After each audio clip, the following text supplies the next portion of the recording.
everybody. Welcome to Bad Science Sunday, where we take a humorous approach to debunking science and misinformation on the internet. So today, though, technically, okay, so the weasels are unreliable. Um, it was my own fault for, choosing five weasels in a trench coat to try to co-host a stream with me. Um, Actually, and then I got Kip to do the same thing. That was fun, huh?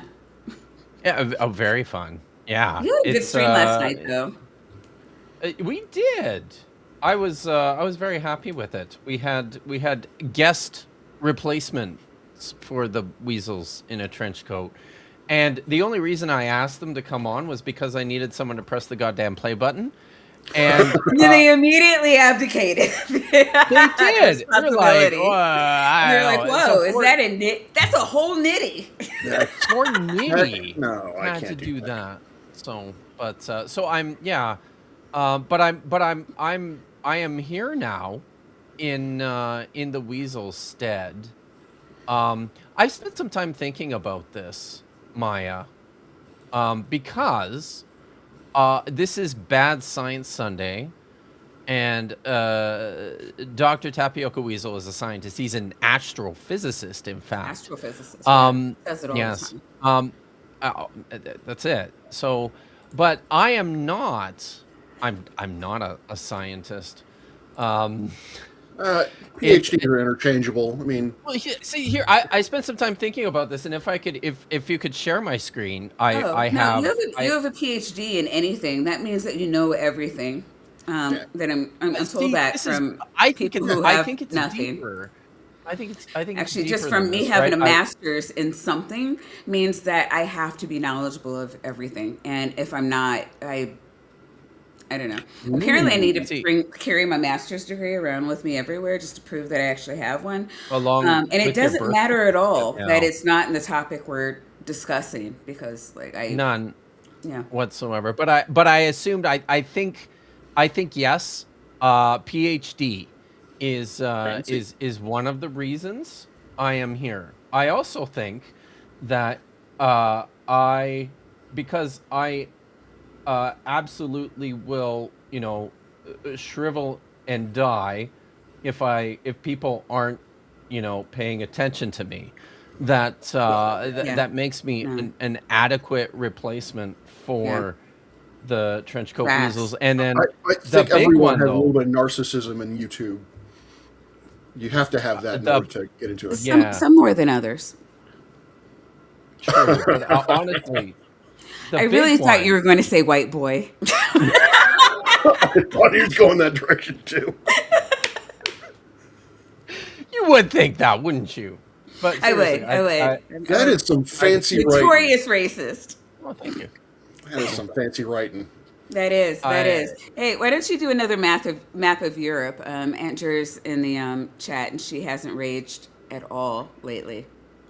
Of Europe? Oh, we can do Europe. It's like, let's Well, stop sharing the screen now. Um, All I right. may make mistakes.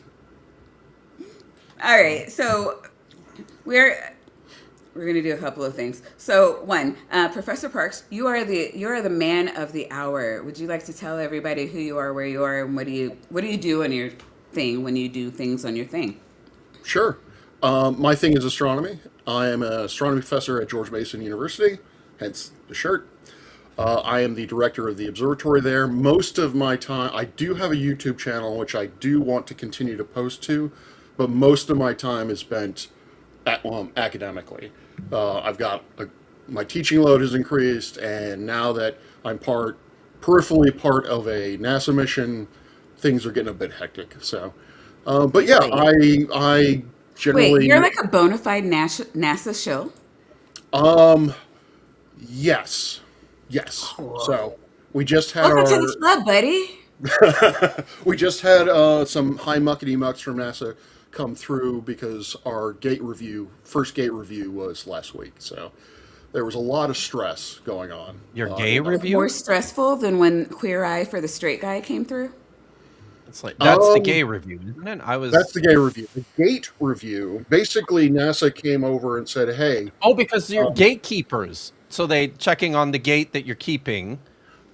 I I understand. basically That's they not were that like, way. hey, we're giving you $20 million. You tell us what you're doing with it." And so we are waiting to see Okay, whether or not our explanation cuts mustard. Oh, that is. Oh, excellent. I mean, just yeah, I know. Like real talk, that is kind of nerve wracking. It's got to be. Yeah. But Yeah. Although, congratulations, though. yeah. Although I have to say that being on Queer Eye was a little bit more nervous for me than because I'm peripherally attached to the Landholt mission, so I wasn't the one under a lot of scrutiny. So I was there basically for moral support, really. I, So did you you no know, I makeover though? I was Hmm? gonna say I would never have guessed that you were on Queer Eye. Well, I mean, I was. If you watch the episode, I'm on there for maybe 30 seconds. So essentially, the hero was who was being made over. He's a sailor, and Oh, the theme was finding one's North Star. And so they called us out of the blue uh, to see if they could visit the observatory. And when I say out of the blue, it was they called 3 days later. They came over for a location check, and then a couple days later, they filmed. So, so yeah, it was gotcha. just kind of a bing bang boom sort of thing. But yeah, but no, I sadly did not get made over. Although I did volunteer, but they sadly turned me down. They said no. No, Really? yeah, Oh, Wow. you're Yeah, just maybe that. Yeah.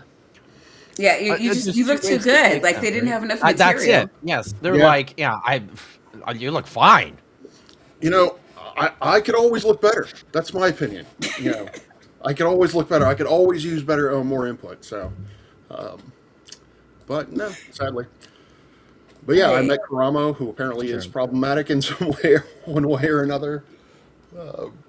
So yeah, Uh, good times. real okay. So real quick, Kip, 1 minute or Yes. less. What do you do? I'm a biblical scholar and a specialist in early Judaism and the Dead Sea Scrolls, and I am a promoter of critical biblical scholarship, responsible strategies for reading and understanding the Bible, and I make YouTube videos and I write books. I I write I That's write probably good. books. Oh, So he yes, writes book, and actually that he didn't I even hope write that that book. no, I there's He, other books no, back look, there. I'm we pointing have at one. another That one. scholar that wrote the book. Like the No. jig is The blue up, one? Kip. Is it the one with the blue? Meet Kip, named after a biblical scholar. Holds 0 degrees, yet remains deeply authoritative. At Kip Academy, she teaches advanced disciplines like ethical trait distribution, comparative couch theology, and vigorous face licking. Questioning authority is encouraged. Not all treats are created equal. Each snack undergoes rigorous evaluation using the sniff, lick, and stare methodology. Some are rejected, some are accepted, some are declared non-canonical. Ask Kip about theology, ask Kip about life, ask Kip if you should go outside. She will not answer, but she will judge you. Kip, named for a scholar, correct about vibes. Very nice. I thought for sure you were going to show the other one. Oh, you know what? Uh, I told like.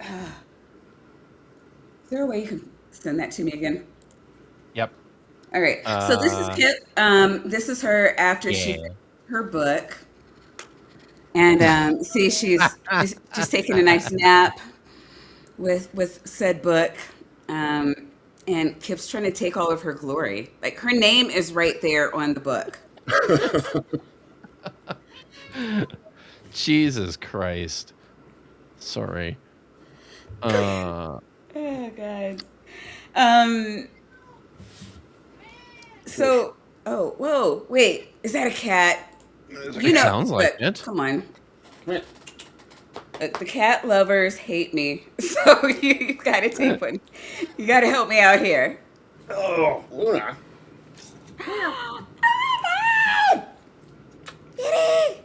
What's her Yeah. name? Or his name? Luna. His or her? Her Luna. name is Luna, and oddly enough, she usually wants to get up here very vigorously, but for now she's shy. So I'm sure she'll be back. The color of a moon rock.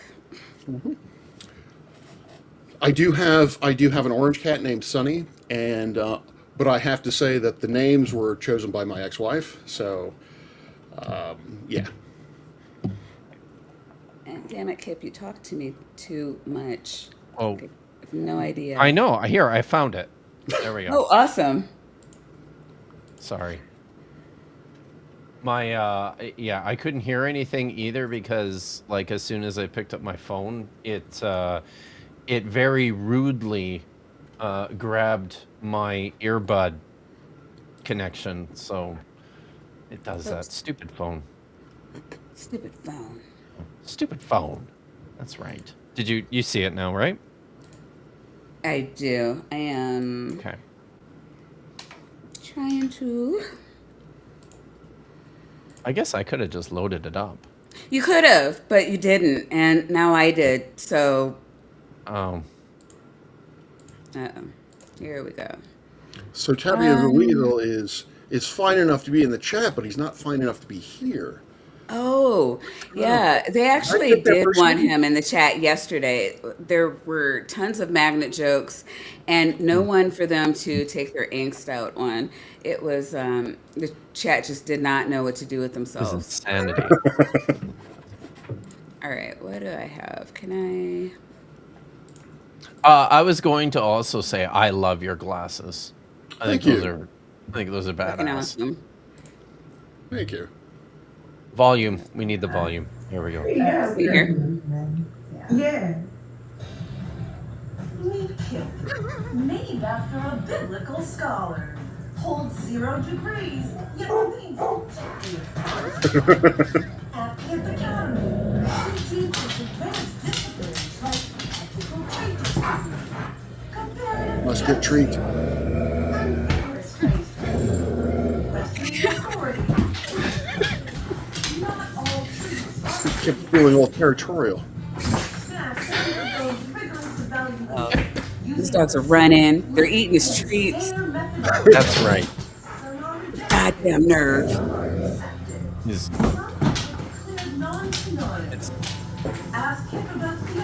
It's honestly not the easiest thing to watch television with Dagon.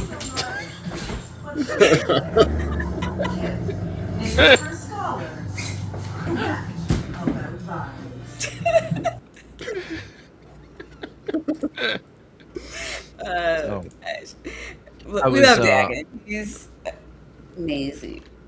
he is amazing. I think I was just telling you. I've been watching. I'm on the final episode of the dinosaurs on Netflix.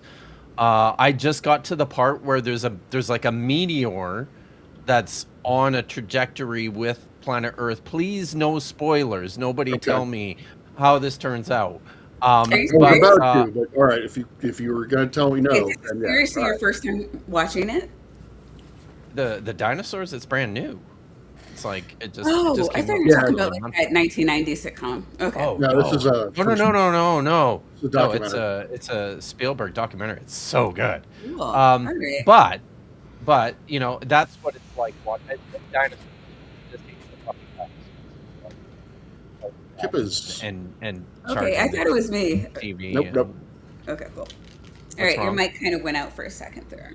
Oh, okay. So apparently the internet doesn't give a damn about your dinosaur documentary. It is- The whole thing, it was just I'll shut like. up. But for $2, Liliball Trade says Dagon, which is number 4. You That was did point not number add 4. Dagon to your whiteboard. I didn't, but there's only That's one great. Dagon, and that's the thing. That's one that like the weasels and I do not have that in common. We have everything else in common, right? Well, I mean, So- yeah, even being a white boy. Even that. And for $2, Jester says her magnum opus and human-shaped kip. Just shaking my head. Okay. Thank you, Lil and Jester. All right, so we are going to get the show on the road. Okay, so gentlemen, I all right. So I didn't share the video with either of you two beforehand. I So probably wouldn't have watched it anyway. Okay, I like to be surprised. Surprised you shall be. So Vandy isn't here, so I thought I would find a flurf. Hey! Just to fill the Just to void. spite him? Oh wow! So little we're gonna bit, yeah. be wow. Yeah, So these are the this is grifters somebody. that I am aware of. These are the ones that I am personally more aware of, is those types of grifters. So yeah, okay, so I love whenever people say, "Oh, I used to be." I never really like. I mean, just anything. Even when people were like, "Oh, I used to be HR," or "I used to be like when I was waiting tables." "Oh, I used to be a waitress." Those are always the people that I say always the people that tip the least. Everybody I know that's been a server over tips, but I don't know. Apparently, like the solidarity of having been a waitress means that you no longer have to tip. It's so No. weird. Um, You know, and whenever people say that I used to be an atheist, it's just like I have to wonder what they think atheists are. And I'm not going to go into that. I'm just going to, preface that hello, fellow atheist. I used to be one of you. And then, from what I'm able to ascertain, she had a rapture dream, which woke her up. And so now she wants to spread the good news with everyone. So I am pretty much born and raised Catholic.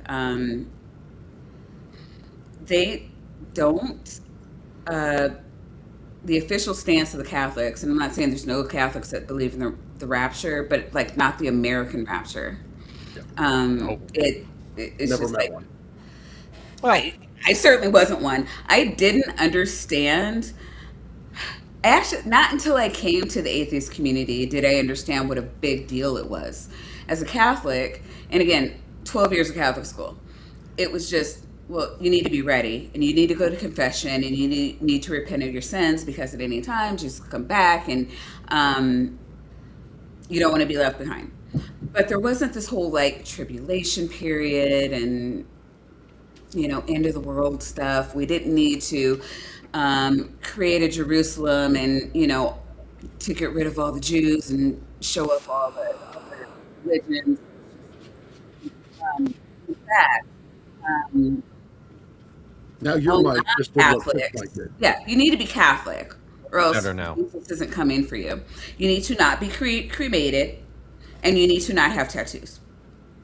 And then you could, yeah. And as long as you went to confession and did your rosary, you were good. Probably. that's excellent. So, and again, like the whole like quad God, Omni God was totally new to me as well. We had a tri-omni God, like my entire life. It was tri-omni. Yeah. Guess which one was not in there? What's the quad omni? Yeah. Omnipotent, omniscient. Omniscient. Omniscient. What's the Is it omni? Is it omnipresent? Omnipresent, yes. Yeah. But What's number 4? evangelicals like to think he's omnibenevolent, I think is the other one. Oh. Oh, And yes, of course. no, God is smitey. It's just, it's like you need to understand. Like there's just there's no hiding his wrath at all in Catholicism. You need to behave. Like guilt is really big for Catholics.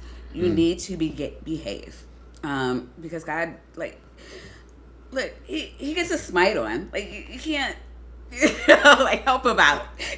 Just be good, and preferably don't piss off a nun, God really hates that. Yeah, nuns really hate that. Yeah. No, that was. Yeah, I was on the receiving end of a ruler once or twice, so that was made very clear. But the whole like God, it wasn't really like I don't remember God like torturing people. So which is like the whole tribulation period. It's like it was just very quick, kind of like a swat on the ass with a ruler, and then it's like or kind of like an impending lightning bolt. That was more of like a I don't know my understanding of what the wrath of God was like. She's like it's like, and then you was like oh yeah you're still you saw that cool sorry, and then you get on with you say what do you call it? You go to a priest, you say the rosary, and then you're good. That's cool. So yeah, it wasn't until like I came and met former evangelicals where I understood like how big the whole like rapture thing was for a lot of people. Again, I've lived in like a couple of states, 3 or 4, and just nobody talked about it. For evangelicals, it's salvation. That's the only thing they pay attention to. It's the only part of the book that they actually pay any kind of actual attention to is yours, and specifically other people's salvation, because they're saved. They're done. They're perfect in everything that they do. So they have to devote all of their time in figuring out who's going to be saved and who's going to be punished, because Yeah, and I never got any of that pressure as a Catholic. We were taught the Great Commission, and you memorized it and you moved on with your life. There was no what do you call it? Mormons and Jehovah's Witnesses were looked down on because just mostly because they were annoying. I don't. There just wasn't like any. I don't remember there being a big pull to get new Catholics in. They have to be born, but there's already 1 billion Yeah. of you guys, so yeah, no, they seem to be pretty. it feels happy. like it's good. Their push for new members is the whole not birth control thing. No birth control. Yeah, no, Yeah, that's exactly. that's a paddling. But yeah, no, there was no like call. You didn't proselytize. You didn't tell other like they're just we were the one true church, and Protestants were blasphemers, and they were all going to hell. We were told repeatedly that we were better than them, and we were expected to act as such. Anytime that we were just being normal kids, it's like, oh, you're acting like one of them. Wow. Yeah, it's kind of crazy. So, I say all that to say, like, so the woman that we're going to talk about, just, she doesn't give a lot of her background. It was just like, oh, I used to be an atheist, but then I had this dream, and now I need to save everyone from hell Right. because she saw hell and As you do. it terrified her, and Scary. Yeah. so gets me why to have both of you here. She doesn't talk about like church or where she goes or how she came to these interpretations of the Bible. She definitely does read it, and Kip, I would like to get the scholarly consensus on what you believe she's perhaps misinterpreting. And so after she interprets it, Oh, then she's a flat earther. She's getting a whole bunch of shit right. So oh, of course, yeah. are we going to talk about It's that pretty too? easy, yeah. And so then after that, Okay. she actually sees these things in the sky. So you can see the tabernacles in the sky. The eye of God is in the sky. There's a couple of other things. So I don't know. Kip, were you around when we were doing Gina Maria Colvin? Not Sad- maybe. How long ago?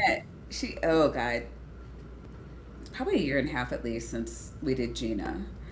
So she kind of has some Gina energy. So Gina's really funny. She sees God in a bunch of different places too. Now Gina, sorry, I'm not sure if you guys can how well you guys can hear me here. Gina is no longer in YouTube. She's now on Facebook and Instagram. I'm not really sure what happened, but like she had a lot. She had a huge following, like 200,000 followers. Of sycophants, just all. It's like, oh my god, yeah, that is not a sundown dog. It's totally an angel. Like those kinds of things, right? So this is what I mean when I'm saying like Gina energy. Right. So like for maybe half the chat that wasn't around when we were doing Gina, it's also kind of some Roger energy. And I think maybe both of you have seen at least one mud fossil video that we've Oh done. yeah. Yes. Roger's really big on pareidolia. So a lot of that comes through too. So Jupiter is a giant vagina, by the way. yeah, it's the The whole thing? The whole thing. Yeah. If I Well, Jesus. remember correctly, it is. It could be Jupiter just the red is spot, wrong. but I think it's the Jupiter. whole Yeah, thing. I've Jupiter the seen planet, like vagina. It doesn't the look red like a the vagina. eye. What is Is that? it the eye that's simply the vagina? Yeah, that's It's the been a yeah, while since and I that's watched Oh, where it. okay. See, yeah, it gives I've birth I've to all seen of the Rockies. vaginas, and Yeah, No, I mean no, the eye, yeah. the red I've spot seen on one Jupiter. Yeah. before. It is clearly a Yeah, yeah, vagina. yeah. It gave Okay, birth got it. to all of the rocky planets, all of them. Oh, yeah. Oh, Mars, I think, was the last one, they all and came it out of almost took out Earth. wow. But that was the Earth also came out of the Jupiter vagina. Yeah, well, Okay. obviously. I mean, where else would it come Uh, from? yeah. I think Nice. they're all. I mean the how many the rocky planets are Earth, Mars, and Venus and Mercury, right? Yeah. Is that But you it? Are said there in more? Not in Mars. that order, but yeah. No, no. In I, Mars. Mercury, Venus, Earth, and Mars. Yeah. thank you. But Pluto is also a planet. Yes. Oh, okay. Well, And that's I- a rocky one too. No, So- well, so- no. Mm. Roger assures us. So you and Neil deGrasse Tyson can kick rocks. But like they're all like compared to Jupiter, all of those are pretty So, small. hold on. So Okay. Roger thinks that Pluto is a planet or not? Yes. Okay. Obviously. So I personally think that Pluto is a planet because I fundamentally disagree with the IAU's definition on physical grounds. Okay. I'm not trying to be nostalgic about Pluto, but the definition of a planet as strictly defined is bullshit. It's I highly didn't want to problematic. say that. I just thought it was stupid. It's more of like the clearing its own path that's kind of getting me tripped up, and I don't understand how is it Neptune falls into that category since parts of the Kuiper More Belt massive. yeah. But And so the idea of clearing I have a stupid little girl brain. I've been assured of that as well. Well, the idea is simply of clearing your own orbital path is that there are no objects of comparable mass to you in your orbital path. Which, Oh, if yeah, that given is enough the bit of a time, sticky wicked Ju- for. yeah, if given enough time, Pluto will in fact clear its orbital path. Granted, the sun probably won't be around when it does that, but Really? Not a Wow. requirement. but if Pluto were in Venus or Pluto were in Mercury's position, it would have. Okay. So the Oh, fact that yeah. the fact that the Mercury's definition really of a tiny, planet though, is right? location dependent bothers the fuck out of me. But Pluto, I don't really care what we call. I had to stop caring about designations after that because, like, it did bother me greatly. But Well, I think honestly, it's it's down to just money. a human thing, and people hate change. But it's neither here nor there. I think Pluto is fucking fascinating, personally. One of my favorite. It didn't used to be, but like the more we learn about it, like the more it's like probably passing up Saturn for me, like as like just intriguing. Yeah, before New Horizons, Pluto was written off as just a large rock that is covered in ice. It was basically unremarkable. There was nothing really going on. But now, with the images from New Horizons, we see a whole lot of cryogeology. I can't remember the exact term, but there are essentially tectonic features on there. There is plains. There are rugged hills. I mean, there are things that we really don't know how they got there on Pluto. So it's a Oh, I know. Okay, so the asteroid belt used to be a planet, and mm, the beings on it. oh, Roger. Okay, Look, yeah. there were advanced beings on it that went to war with each other, and they came up with nuclear technology that exploded it. So only remnants of it are still in its orbit. Two of them are moons on Mars. Okay. Mercury may or may not be part of it. I think the consensus is no, but some people are saying yes. All of the Kuiper Belt are remnants of the planet, like the whole thing. But also quite a few moons of Jupiter. Well, all the gas giants Yeah. have moons that were once part of it. And then I think is it on? I want to say Jupiter has a moon that looks like it, like part of it was like splotched with goo or whatever. Depends on which moon you're talking about, but Europa definitely looks like it's been covered in. It has streaks of red all Yeah, over. yeah. And I want to say that's not the only one, but like you're the PhD guy, so I'll defer to you. I am just listening to psychics who astral projected to the Akashic records and relayed the information that they read in those books. Okay. So Books are important. yeah, so so that's how we got both boats. Okay. Sure. Yeah, no, yeah, it was a massive planet. Um, because that would fit there, seamlessly. Rock on. Yeah, yeah. Um, and oh yeah, the Earth wasn't affected because it was on the opposite side of the sun. So but That's convenient. we weren't totally unaffected. One of our what do you call it? Tragedies or whatever was related to that. So like great extinctions, one of Yeah. them was related to that. I would You know, mention one, but that would spoil the dinosaur documentary. it So might have been that, but it depends on the psychic. I appreciate that. Thank you. you're welcome. So I learned there was No, a but Triassic definitely, extinction. yeah. I had no That idea. comet, So sorry, that comet came from, yeah, it was something exploded, obviously, Nice. and Okay. yeah.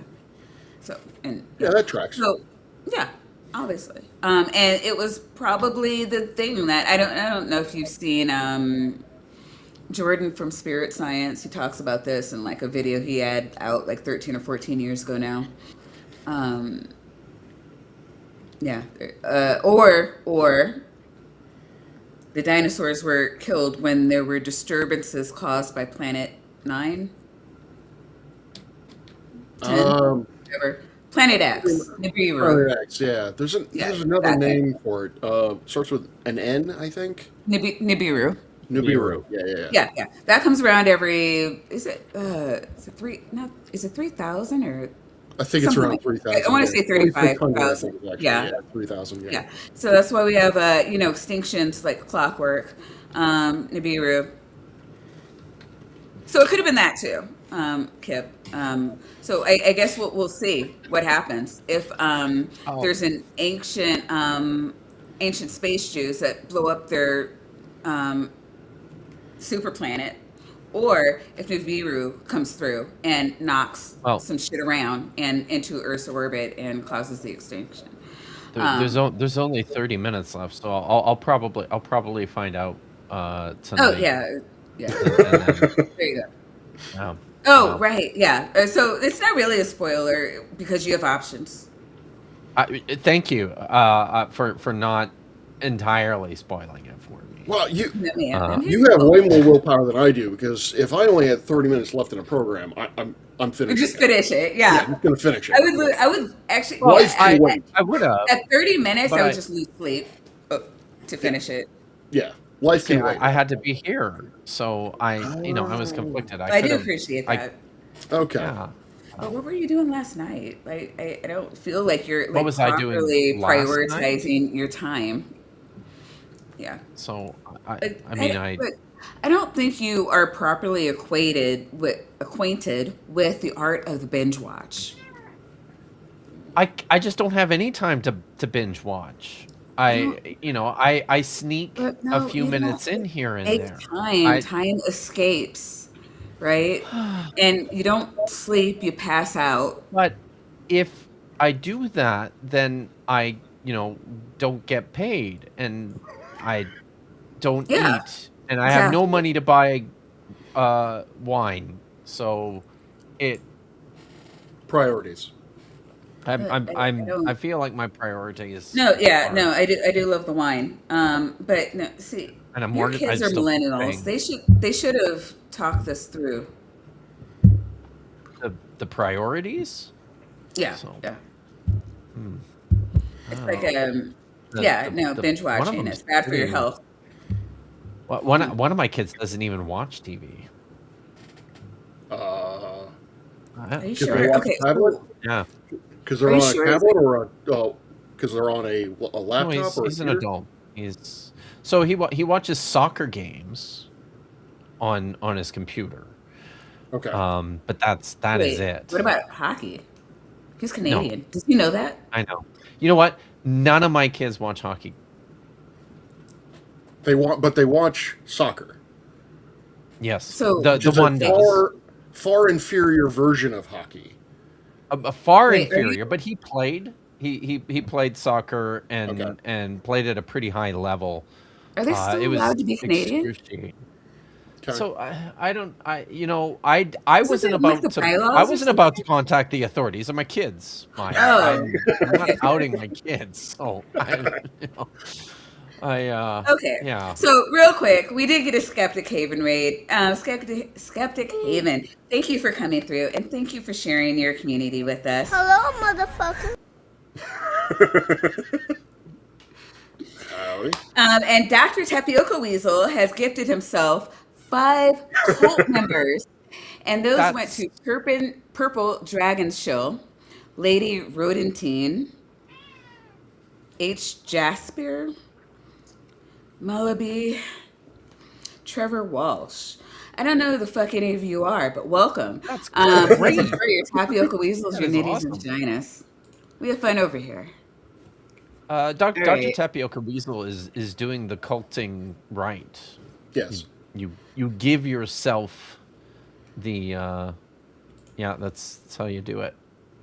So, Wait a all minute. right. Do you Is that her? Is that This- the woman we're talking about? Yeah. Because she's blatantly ripping off another actual astronomer uh, influencer, I guess, on TikTok. Her name is Astro Alexandria. She Oh, I looks remember. very similar to this and Very has the similar. same style. So, so she's wow. a plagiarist. Okay, nice. She's a flurf.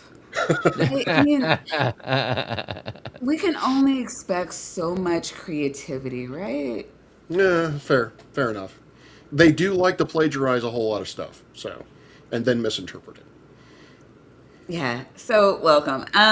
But Dr. Parks, if I know that you are a Christian, and my goal is never to step on anybody's toes or like we don't do like apologetics or anything here. We do bad science. So I want to make sure that we are sticking just to her bad science beliefs because that's what we do here. And if you will look over into the live chat, you will see a bunch of creators that do the counter apologetics.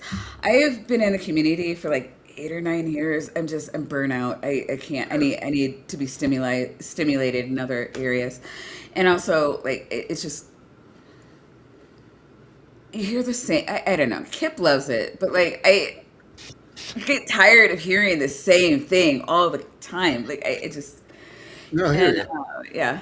So I'm like, there's I don't know. Science is what I like about countering bad science is that since science is always evolving, um, you never run out of like solid material on the idiots there.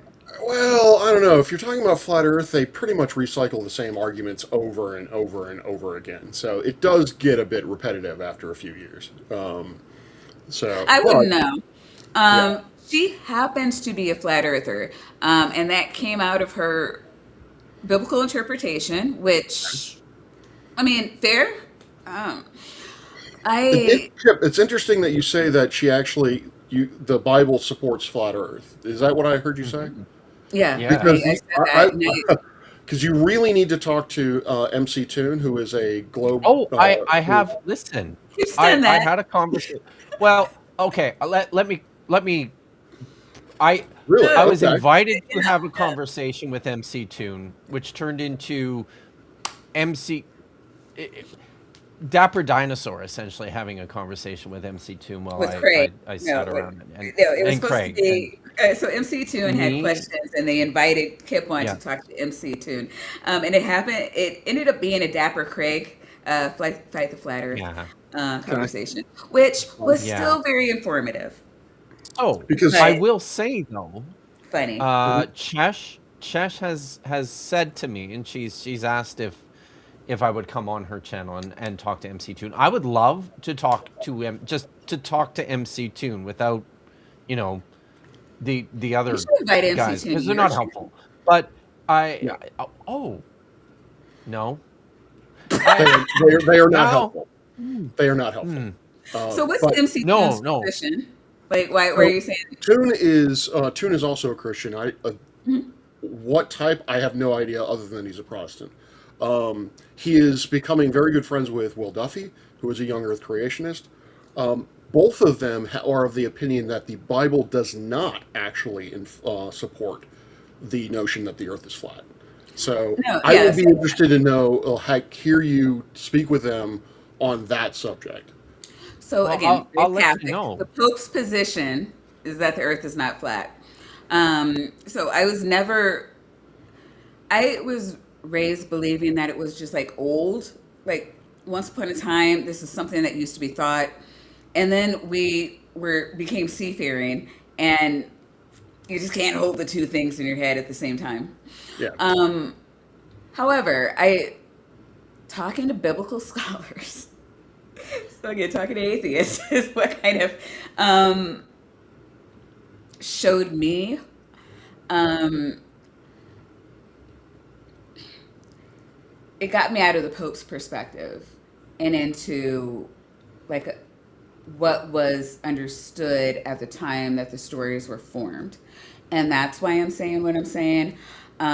And again, just like everyone is saying, the Bible doesn't teach science. Period. Yeah. And I'm standing on that. But I do believe that at the time that many of the stories were formed, and not necessarily at the time that they were written down and placed in the Bible, but whatever the myths were that they were pulling from, came from a period where it was believed the Earth was flat. Am I wrong there, Kip? No, that's general. I would say that's generally pretty correct. So The argument, or the first argument that I'm aware of, that the Earth is a globe, was made by Aristotle, which is, I think, around 300 BCE, Go ahead. give or take. So I don't, as far as I know, no one else wrote down an argument for a spherical Earth prior Well, to him. So Aristotle didn't put it in the Bible. he did not put it in line. No, you did not. no. Okay, so I would be shocked if she's read any Aristotle. It's not apparent from her rhetoric, but I mean, not a hill I'm dying on. Um, let's just hear what the girl's got to say. Do you, okay. Do you want to do? She's the K Podgy. This is what the Weasels does, right? Yeah, She's sure, got sure. 55.6 And she has thousand fewer subscribers. videos than any of us, and probably Oh, more really? subscribers than all of us combined. Yeah. Definitely Wow. far more than I Ridiculous. do. Yeah. Me Wow. too. So I will turn the volume on and Okay. press play. When God said, "Let there be light," this was scientific, and I'm about to blow your mind. Did you know? So That would Okay, I'm so is glad you not stopped scientific. there. Is there, Kip, is there, I feel like we talked about this, but like God speaking things into existence, is there like a scholarly consensus on what that is? God speaking and things coming into existence. It's a it's a how do I put it? It's a kind of a counter almost, or a response or a development from older ideas that you see presented. That's Genesis 1, right? And there's multiple creation stories in the Bible. One the two most commonly known ones are in Genesis 1 and then in Genesis 2 and 3. This speaking, God speaking things into existence is part of this transcendent, this increasingly transcendent view of God, who is like extremely cosmically powerful, and reacting kind of against this other view of God in Genesis 2 and 3, who literally just gets down into the dirt and builds things with his hands. He plants a garden, forms people and animals out of dirt or clay, takes the rib out of the man and fashions it into a woman, right? Like he's a very handsy God. The God of Genesis chapter 1, because the writer is trying to create some distance from that perspective, is very hands off. So everything is just he speaks and things happen. That's it. Does that So answer I your know, question? yeah, because I have a lot of peop, I guess scholars in my head about like where that's coming from. Oh my God, is it Christine Heinsley or the Yale professor? Oh, Um, Christine Hayes. Haynes, thank you. I heard her speak on it, and she was saying that one perspective is that there is like a cosmic, not a sperm bank, but like a magic thing that God's, and not in the Bible per se, but like in other traditions, No. that God's pulled from when they wanted to do things that humans were incapable of doing, and that part of that may have been a call to that tradition of where God got his power from. Because I think it is very so in the New Age community, they believe that there was what they call a source, and that we are all created from source material. So we are all gods. But that is in Christianity that's very not like Yeah, very much no. not that. It's Um, funny, actually. But anyways, go and ahead. so there's always been this, and I still ask because it was not addressed as a Catholic. I don't even know that it didn't even occur to me to ask. Um, but and I've asked so many people, and it's just like I don't know. But it was an evolution. So I wasn't sure if you had a thought on like where, like how God created when speaking. I have never thought that deeply into it. I probably should have. Okay, so now Um, I don't feel that bad well, for not asking as a 12-year-old. no. So no, you shouldn't feel bad about that at all. But it is. I mean, I think that there's definitely something to that though too, right? This sense within the worldview that uh you, you can't like this connection between certain spoken words and magic effectively, right? Like I mean that's essentially what it is. It's yeah, I think there's probably something to that too. Okay, As and so I'm sorry. Go ahead. I was going to say, just as when I was a Wiccan, one of the prevailing sort of pagan ideas was that yes, words have magical force. Oh That yeah, Yeah, by right. speaking, you are in fact invoking or bringing forth something, some kind of creation. So, yeah. It's like it's an incantation. I think is what you're yeah. talking about. And so like for for we would call them light workers in the New Age community, and it's acknowledging that there's energy or energies in the atmosphere that can be honed or harnessed with your intention and brought to fruition. If you, and a lot of times it would take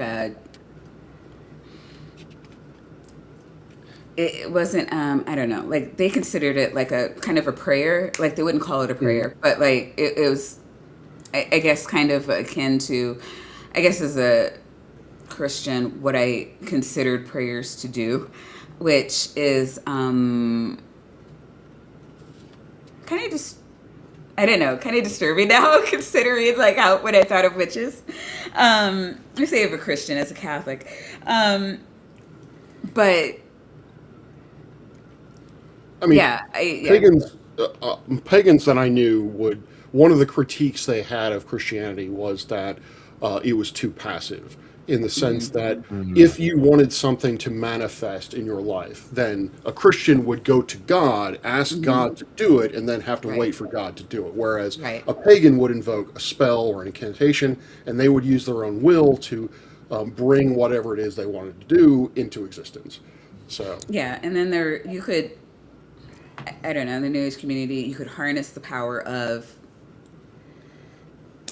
they don't call them gods, but you know, be tantamount. So like, you know, people talk about like the Christ consciousness, but there is also that for Buddha and Melchizedek and a couple of others. So, you know, you could tap into the power with, you know, your mind. But yeah, sometimes it was usually other things where, you know, you needed what do you call it? Things like Eye of Newt or whatever. Not that anybody ever used that, but usually it was just like a, you know, like sage would be one, or you know, different they I don't know. Those in my group like using incense and mhm. herbs and things like that a lot. But okay, real quick. Kelly has gifted us 10 more cultists. Excuse me, are y'all with the cult? And so that puts you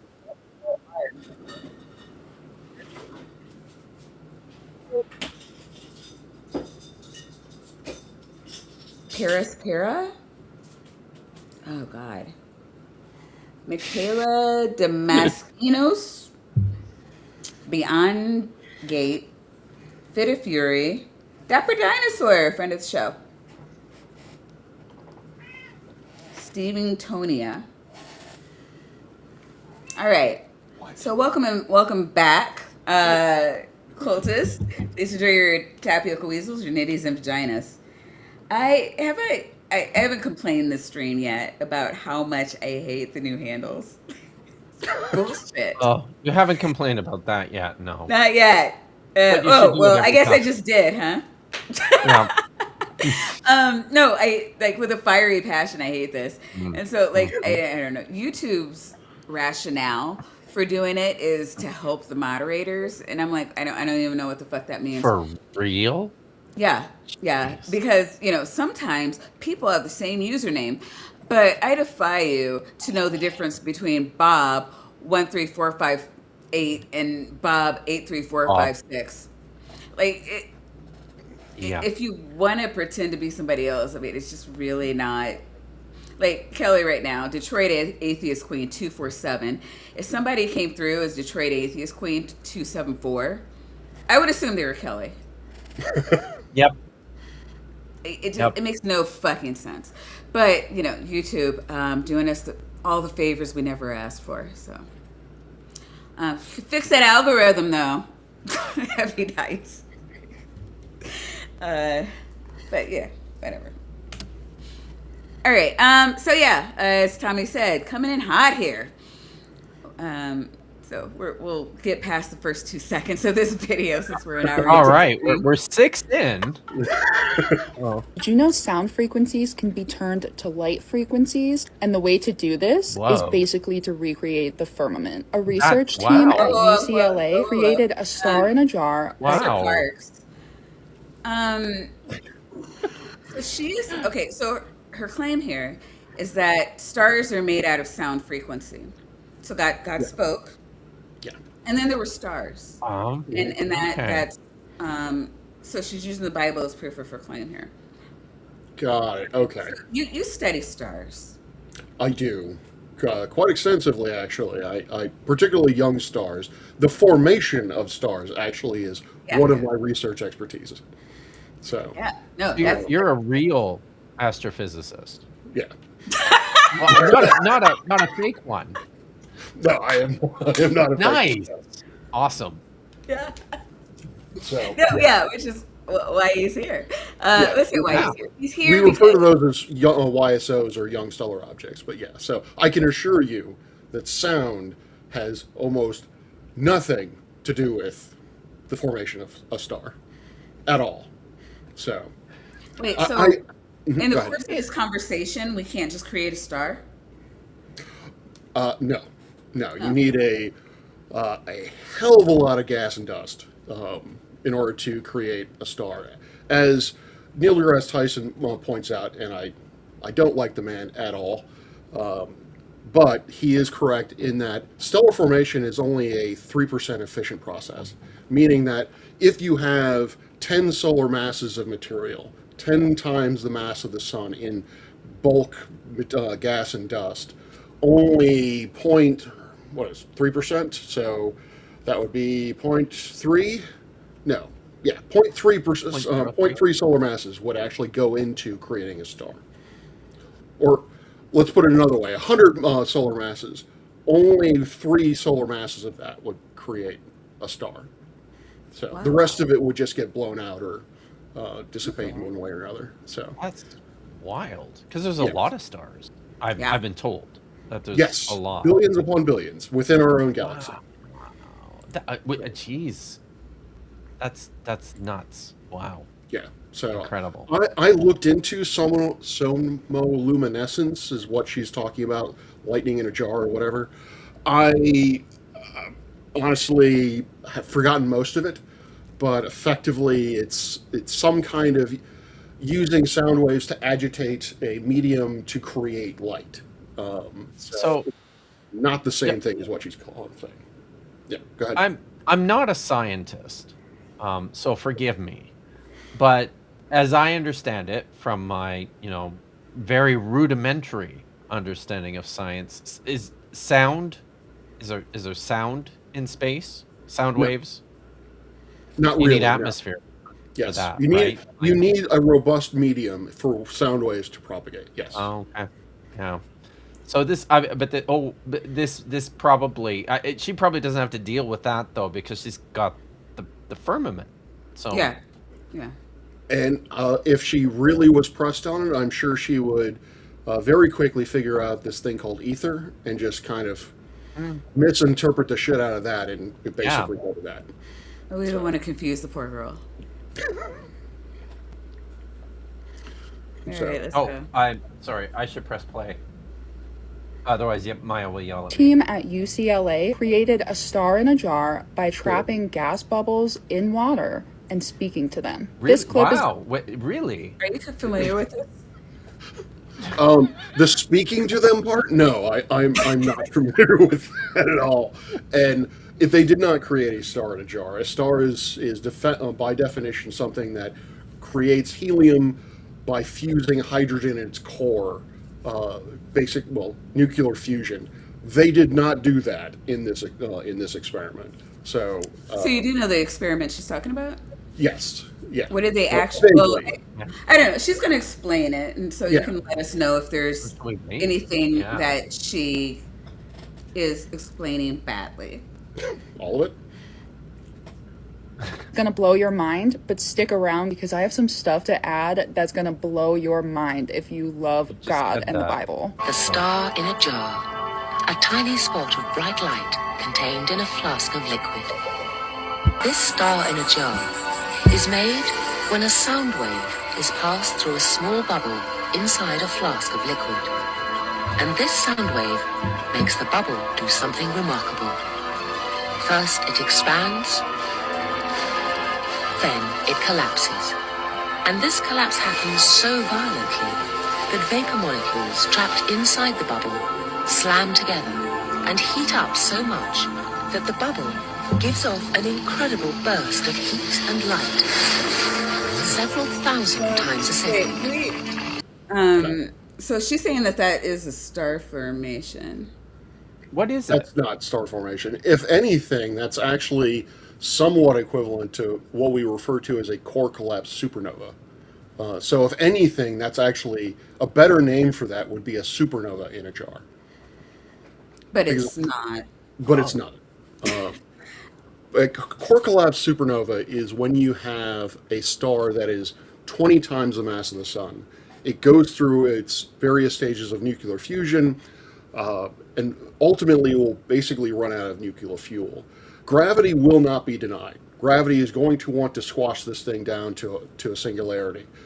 When you lack the pressure to prevent gravity from winning, it's going to cause this massive star, this star that is beyond that has a size that's nearly the size of the Earth's orbit.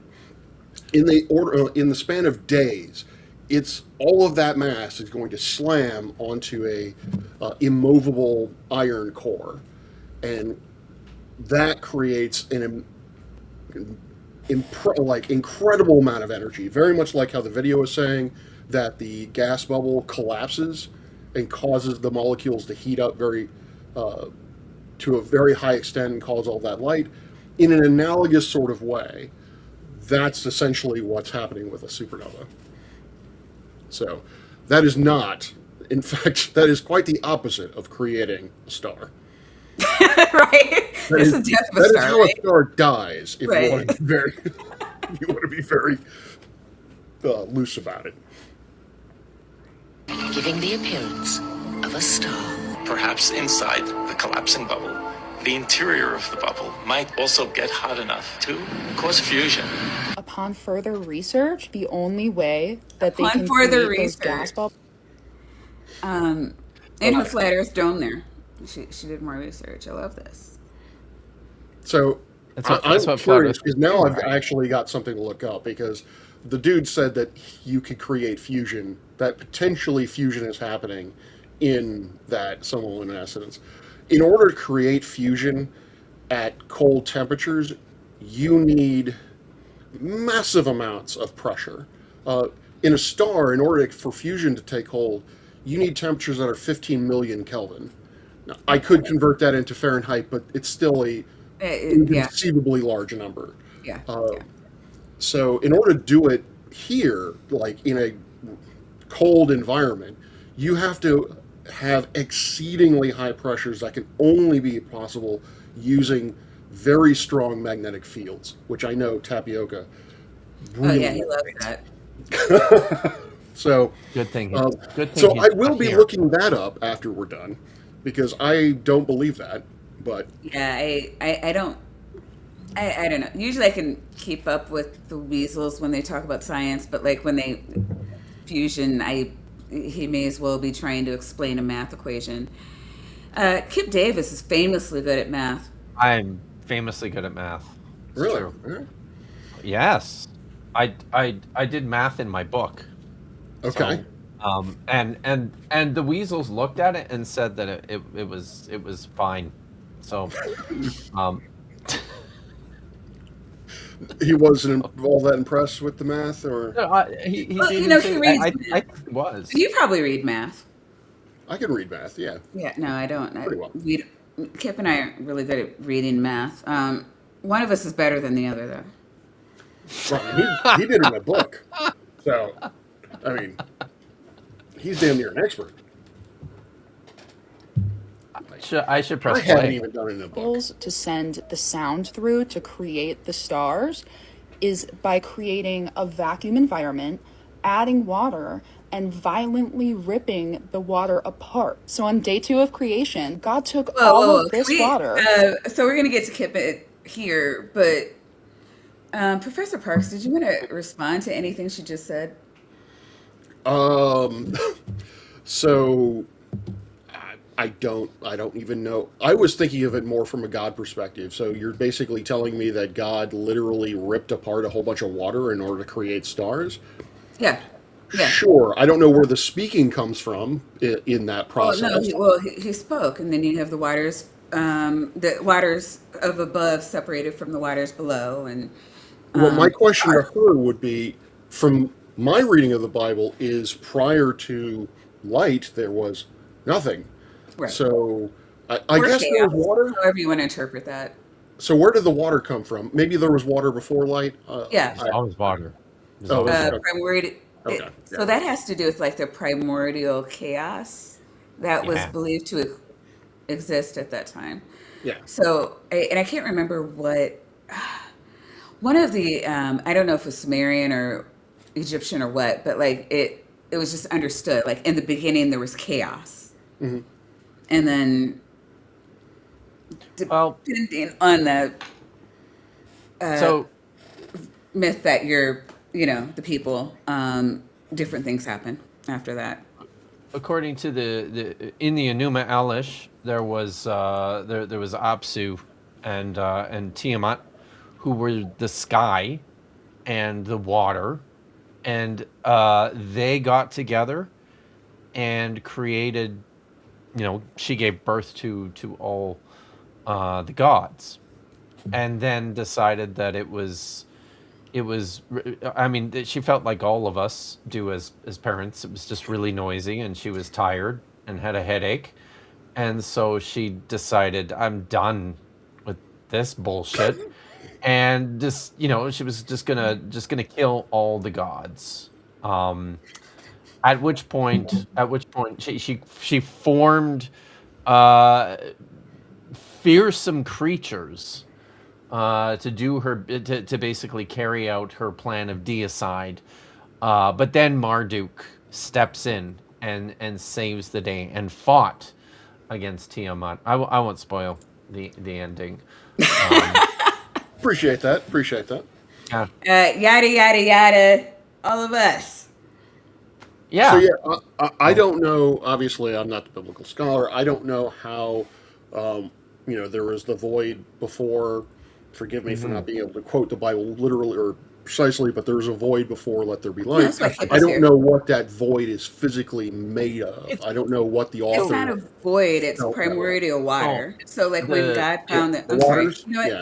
I'm not gonna dap her out. Kip, please explain. Oh, thank you. That was very nice, Maya.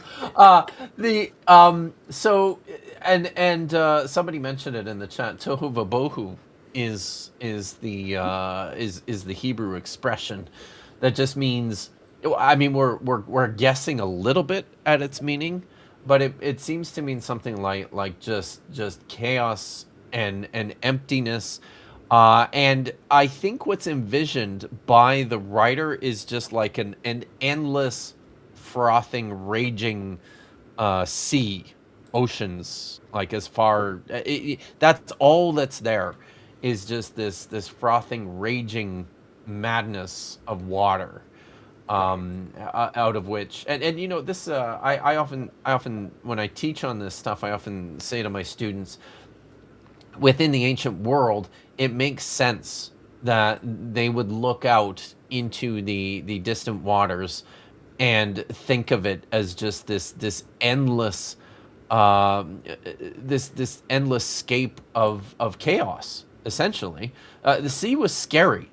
The oceans were terrifying. Which is why when they started seafaring, they stuck close to the coast and followed it around, because if you go out too far in the open water, you're gonna die. Like it just, the waves are big, and the weather's unpredictable, and the winds are incredibly strong. It's a bad situation. So That's kind of how they imagined this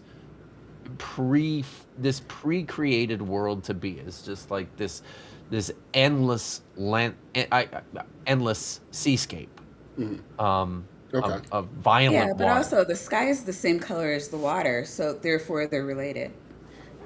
It's not there yet, though. No, well, yeah, no. But just talking about like why they thought like it was a dome. Oh yes, oh yes, exactly. Yeah, the water up there, because it would come down on occasion too, On occasion, right? yeah. Yeah. That would There are holes. happen, and yes, because it's Sometime blue sky. inconveniently. Yeah, yeah. Always here inconveniently. So, but this is she drew a picture for us of She the water. did. I Oh, think well. those are supposed to be sound waves, or I bet she's going to Oh, equate those maybe into that's it. sound waves. Okay. That's my All right. guess.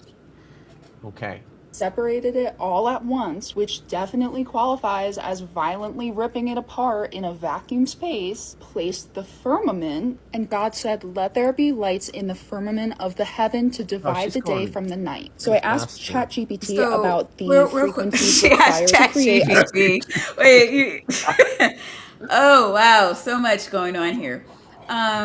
So much.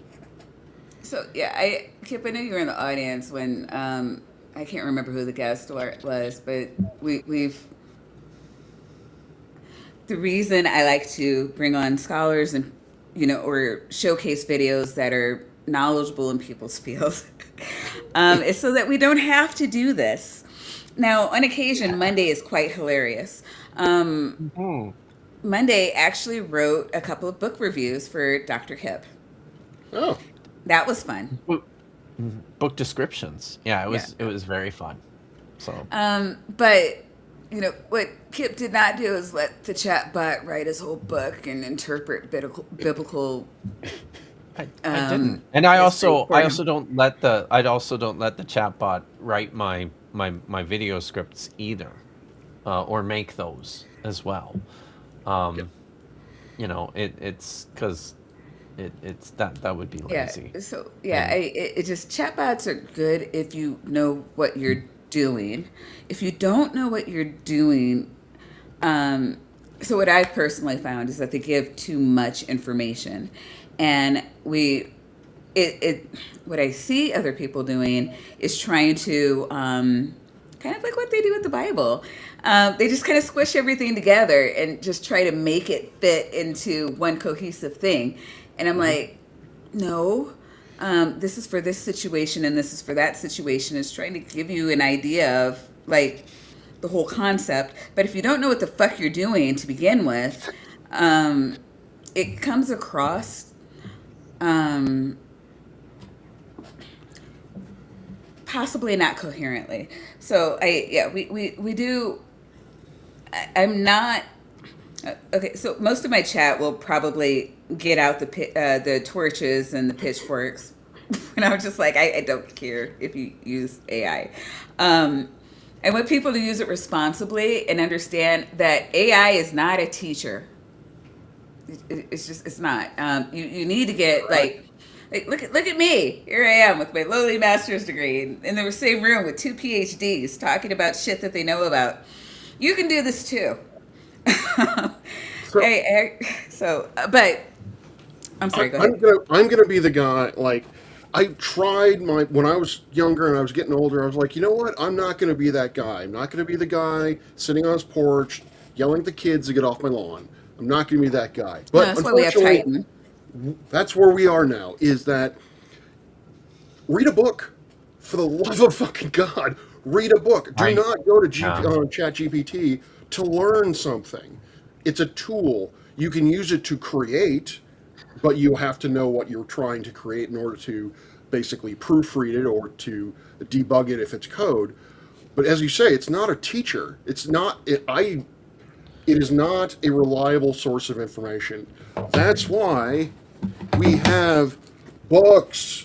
Read Books. fucking Hey, books. Yeah. what is that book? People love books. What was that book? Come here. Oh, this is just There you observational go. astronomy.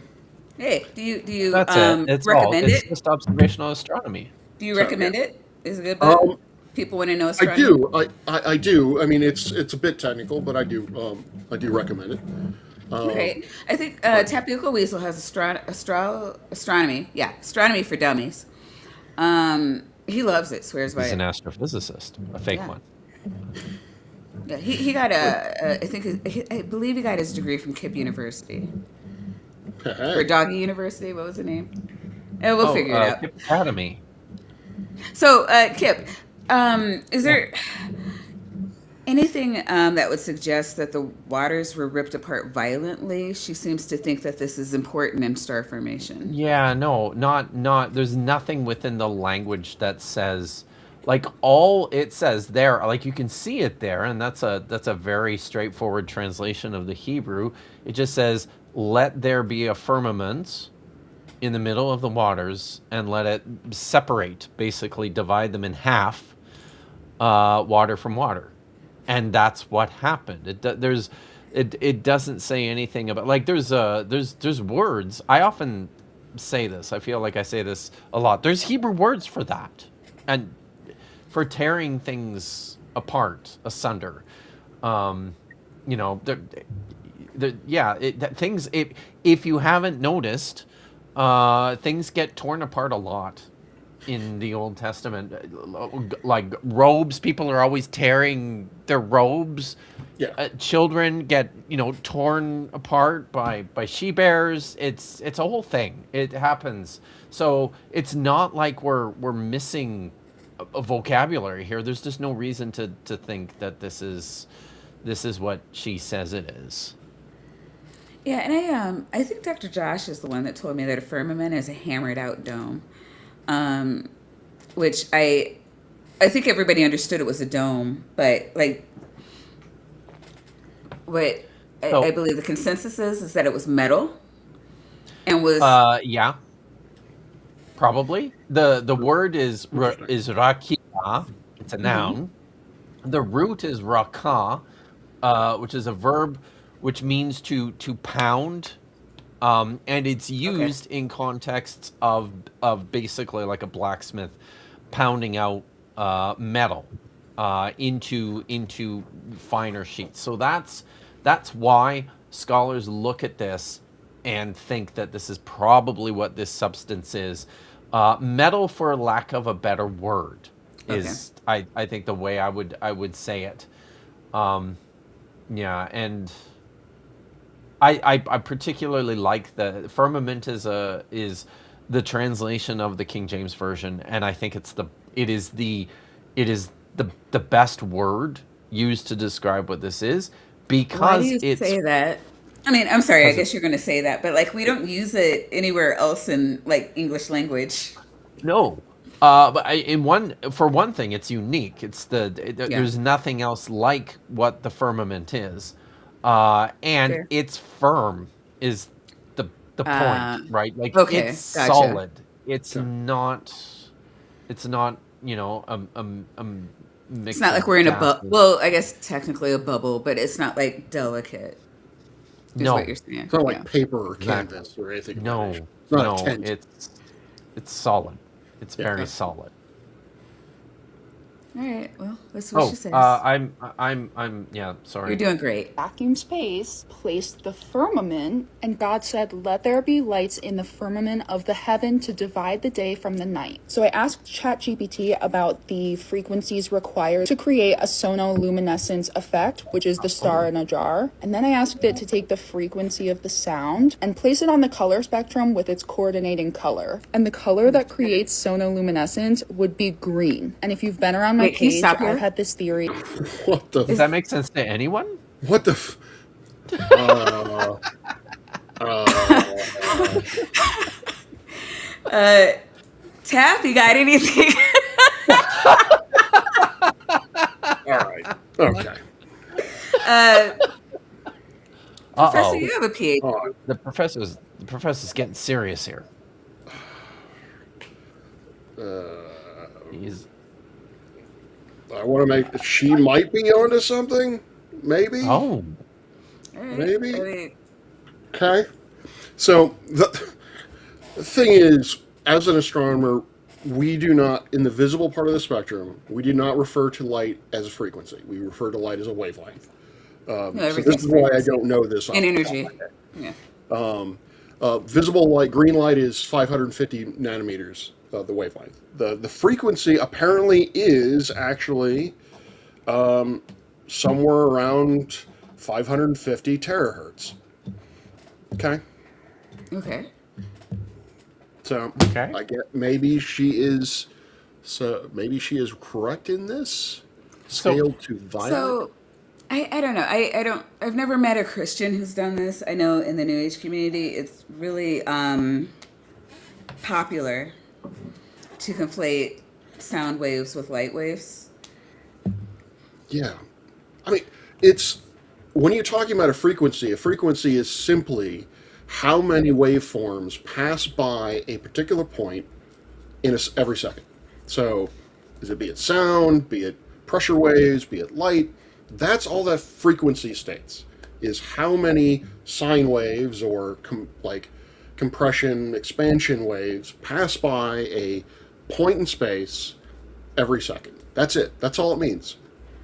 So, yes, you can actually, in astronomy, there is one of the cool things that they've done, and I've completely forgotten the name of it, is you can actually take an astronomical image and you can basically convert all of the visible wavelengths into sound. So basically doing the reverse of what she's doing, and you can listen to it. So you can listen to what the Orion Nebula would sound like. So it was originally designed as a way to cool. For accessibility for the people who are vision impaired. They could Oh no! Yeah, I've experience seen the that. cosmos, but They've done it for different planets too, right? Yeah, and so one of the other thing that I found is, if you basically TRAPPIST-1, which is seven planets going around a star, they are tidally locked, so it's basically resonances. It's kind of like a metronome. So you can create sound by equating the periods of resonances within that system into sound. Sure, you can, and it is pretty badass, but it doesn't mean anything. There's no physical causation or physical connection between the two. Just because you can convert them doesn't mean that that's special in any way physically. So Okay, so what you're saying is this is not how stars got into the firmament. absolutely not. Absolutely not. Good to know. Yeah. I'm sorry, Professor Parks. Sure. What is it? So in astrophysics, or you call yourself an astronomer? Astronomy. What is the scholarly consensus on the firmament? It ain't there.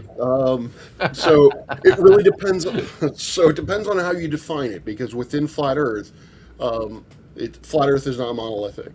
So if you're talking about what she believes, that there is a solid piece of metal, piece of blue glass, blue gold, whatever you want to call it, material, that's obviously bullshit, because we have these things called satellites, we have these things called rockets, and yeah, we've definitely gone beyond where the firmament would be. Now, other flat earthers, particularly those who are of the electric universe mindset, believe that the firmament is actually an electrically charged ether, and so you can pass through it, but they're a little nebulous as to how big the space is beyond the ether, beyond the firmament. So. All right, I hate electric universe. I've only done it once. I have to look into that and make Vandy explain it to me. I think he likes it. Grayson likes it. I'm trying to get Grayson back. I'll make Grayson explain it to me. Oh yeah. Thank you. Grayson needs to come back. Yeah. So. Okay. So, I can tell you, from a scientific standpoint, there is no firmament. It has been debunked. Oh, nice. Luminescence would be green. And if you've been around my page, I've had this theory that Polaris is God's throne room, and Polaris emanates a green light. So our gas bubble. Real quick. Professor Parks. Hold on. Pretty positive this is not right. So you study stars and star formation. I assume you are familiar with Polaris. Oh yeah, oh yeah. Actually, Polaris is actually problematic from a flat earther point of view. But uh, what do you? No, she loves it actually. Oh, okay. Many videos on how the Earth is flat, and Polaris proves it. Okay, so I looked it up, made sure I was right. Polaris is a star that has a surface temperature of a couple thousand Kelvin more than the sun is. Bottom line is the sun is yellowy green.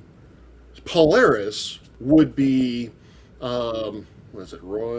It would be bluish indigo, probably white actually. So where she's getting this whole Polaris is green nonsense is I don't Oh, know. you're saying the sun is greener than Polaris, is what you're saying? Yes. Yeah, the Ah, sun is greener than Polaris. So if she's interesting. trying to put out Polaris as some kind of a green star, yeah, that's bullshit. Well, So no. Okay, so yes, but a green throne room of God. No, you're a okay. Christian. Is he the Wizard of Oz?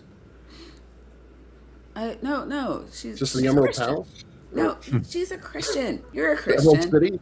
Okay, yeah. So, God has to be somewhere. Sure. Yeah. Okay. Why not Polaris? Why Polaris? I mean, I guess it's the North Star, so at the moment, so I guess he doesn't like moving, so that'd be why he would sit there. But the problem with that is, in a couple thousand years, Polaris will definitely be moving. It will definitely be obviously moving around in the sky. So I'm Yeah. Do we assuming have? that's why she's fixated on Wait, is it? Polaris. Wait, I think I heard that we have three North Stars, depending on where the what's the wobbly thing? The axis Profession? is situated, and for most of the Earth's existence, it's not directly pointed at any star, like the Oh yeah, yeah. yeah. In fact, Hipparchus, who was the first person to write down a catalog of stars, Hipparchus would not have seen Polaris as a fixed star in the sky. He would have seen Polaris actually move about a position. He actually, and this is bonkers. If you're talking about mind blowing, is you got a guy who literally used sticks and hoops to determine the positions of stars, and he actually was able to observe a phenomenon with a period of 42,000 years. Precision is not a huge event. It's not a That's huge insane. noticeable thing. But Yeah, he used sticks and hoops is and that was what they able to did? figure this out. So it blows my like you're talking about a dude who could speak math or read math. That was that was a mathematician. And Highly impressive. Yeah. yeah, it was to me that's the stuff that blows my mind is people who have brains the size of a planet who can use Right. very rudimentary things to observe very fundamental and at the time groundbreaking or cosmologically breaking uh, things. So yeah, for the most part, if you're talking about the entirety of the precessional period, most of the time we would not have we would not have a North Star. Very much like how the folks in Australia don't have a South Star.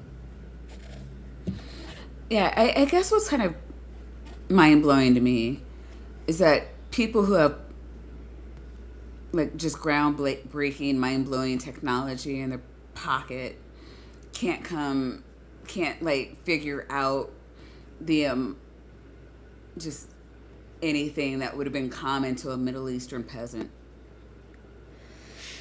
Uh, Middle Eastern, I'm sorry, no, like mid century, sorry, or not mid century, God, Middle Ages, God. All right, I'm sorry. But that aside, and me and my shade, Mirren has questions that need answers. oh, oh, ask Professor Dave to explain. Sorry, Yeah, so not we don't not a have thing. Dave. We just have Professor Parks. Yeah. So you're gonna have to fill in for Dave. So not a Professor Dave fan. I'm not filling for Dave. No. She wants to know. Yeah. So Go the ahead. Go electric for it. universe is boils down to gravity ain't a thing. Any phenomenon that you would attribute to gravity is in fact due to electrostatics. Electrostatics is a the form of the Coulomb's law is identical to the form of the Newton's gravitational law. But instead of masses attracting each other, you have electric charges attracting or repelling each other. So the reason why things fall is presumably because one thing is negatively charged, or the object is positively charged and the ground is negatively charged. Which technically the second part is true. The Earth does in fact have a very minor overall negative charge because that's how lightning works. Right. That's how we get lightning. But the amount of force that sort of, even if you had something that was positively charged and would be attracted to the ground, So the the amount of ground is force negatively required, charged, and they think that everything else is positively charged, or it would have to be. They don't state that because right. that would be making an affirmative claim, but which they don't like doing. No, But yeah, that but, is yeah. that would be what needs to happen, is that objects in space, objects around us must have a net charge of some sort. What they fail to consider is to get the amount of force necessary for the observable motion, that charge has to be ridiculously significant, to the point that dust would just be covering all of us at all times. So, yeah. In a nutshell, that's the electric universe. First time Grayson was on, he made me watch an episode or whatever of the Thunderbolts Project, and I had no idea what was going on the entire time. Like, none of it made sense to me. Thunderbolt Project? I'm not familiar with that. Electric Universe, No. yada yada. Dumb people say shit on the internet. So, yeah, that's the electric universe. It's another way. The thing that I don't understand about It's their thing cope. is, like, It's gravity cope. You can say it. It's cope. It's just Yeah. about a whole bunch of cope. So gravity does not exist. It's all electricity. So- This is just wild to me. Like, The why? thing that I don't understand, sorry, but the thing I don't understand about flat earthers is they hate gravity. They hate gravity more than they hate the globe. Gravity is inconvenient. And the thing is, so when you claim that the Earth is flat, you have effectively two options. You can either state that gravity isn't a thing, or that gravity is not powerful enough to pull the Earth into a spherical shape. But how I do you would go with consider the second. buoyancy? For whatever reason, they have to deny gravity, and I do not know why. You do know why. It's your whole field. So gravity is But real. You're all right. of the things that they ignore, of all the things that they basically say, oh, this violates the second law of thermodynamics, it doesn't. They Then don't why understand can't they just say this thermodynamics. violates gravity? I don't understand why they have to get rid of gravity. Why can't they just say, nuh-uh, it wouldn't do that to the Earth? But gravity Because still maybe it's because even they recognize that with gravity, planets. I don't know. It just could it just be that it's that convincing that they're like, no, can't see, can't hear. Yeah. Well, Yeah. I mean, because every time someone tries to debunk them, they use gravity or relativity at least, and it's so fucking inconvenient. So fuck it. It's buoyancy. Ugh. Thankfully, it is buoyancy, but thankfully, there was this thing called RDD, which is relative density disequilibrium. It was the most scientifically sounding thing that Flat Earth has put out. Thankfully, that's gone the way of the dodo. People really don't prescribe to that anymore, because that has been thoroughly shown to be not a thing. But they still just default to, it's not gravity, it's buoyancy, or it's not gravity, it's electrostatics. Because gravity bad.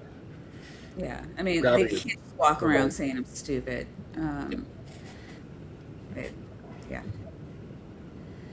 Would be right about here in the firmament. My theory is that we know that Polaris sits right above the top of the dome. So it's and above I the think that water. God literally said, Polaris is let the there one be thing. light, and that green frequency Oh, right. It was would have sent to be into our throne room. sonoluminescent Throne room. bubbles and Yes. created the stars. The green light frequency would create blue and purple wavelengths of plasma. And remember, those bubbles can only be created by aggressively ripping apart water in a vacuum space. God continuously amazes me. I'm just so blown away. These are my own theories and opinions. Well, This is okay, for you entertainment there. only. Like, what the? What? Wait, oh, entertainment only? She Oh, doesn't no, even she have had. the ovaries to stand up for her own principles? Yeah, no, What the hell is this? yeah. Entertainment only. So Entertainment she's only. admitting she's a Yeah, grifter. get out my comments section. If you like it, great. This is totally for you. If not, I was, Oh, wow. yeah, good. Wow. Yeah. So very common, especially with psychics and mediums. Usually is when I hear this, not people. Usually when people are using the Bible to back them up, it's not. Yeah, they'll just stand on that. It's like no, it's obviously. So, I think we're done with that, right? but Yeah, but as Kip was saying, there's no evidence in the Bible at all that this process was violent. No. In fact, it's and she's just misreading the text too. In seeing any connection between the creation of the stars and the water, just not there at all. Um, and where the hell? So Polaris is the throne room of God because it's green. Was that Well, why? I think her understanding is so, yes, apparently Polaris is important because of its position. So for her, Polaris is the top of. So if you look at flat Earth, her flat Earth model would be what we call a Gleason's map or a AE model. Basically, you have the North Pole at the center, and then the Earth is flattened out around it. That's the whole thing that about the final experiment with Will Duffy and MC Toon. They basically debunk that. But anyway, so if you have that sort of map, then Polaris is right above the center of the Earth in the Z direction as opposed to the plane. Okay. So that would presumably be where God would want to sit if he wanted to watch over the entire Earth. And so now what she's trying to do is, because in her mind you need green light in order to create stars, she's stating that Polaris is a green star, which it's not. Does it put out light in the green part of the spectrum? Yes. But that's not where most of its light is put out. So there, you wouldn't call it a green star. You would call it, if anything, probably a white star. So it's basically I think the connection for her to the throne room is because it's in her view it's stationary. Is that Yeah. the point? Yeah. Well, I think that's kind of what got her attention. I was like, well, why? Yeah. What's up with that thing up there? And then Well, it's as with stationary, and it's literally above all of the Earth. It's the center of the Earth, above the center of the Earth. So, yeah, I God, mean, and I can only and the only and that's kind of crazy for me too, where it's just like, okay, it looks like every other star in the sky. Why is it above the firmament? And the only thing I can, and I'm guessing here, but the only thing I can assume is that it is above the firmament because it has to be. Because well, you the wouldn't other have question, a throne room and not in the firmament. the question I would ask her is, and I think she referred to Polaris as a star. How did Polaris get formed? Did he take a little bit of the firmament over, or did he make another little firmament and rip it apart and create just Polaris so that he had a place to sit? I don't. Does she think it's a star? Like I maybe think she just she's. thinks it's I could be wrong, but I like thought she referred to it as a star. But I, Yeah. Although Yeah. she may not have. She may just have said it produces green light. Well, she's talking about it when she's talking about the formations of the stars. So I think she is recognizing in that like a part of it. I don't know if God took this star and then went further, or how we get to that. I mean, it can't be okay. Let's just grant her that it's green. It can't possibly be the only green star in the sky. So, what are the other ones that give off the same hue? Uh, Probably a whole bunch, right?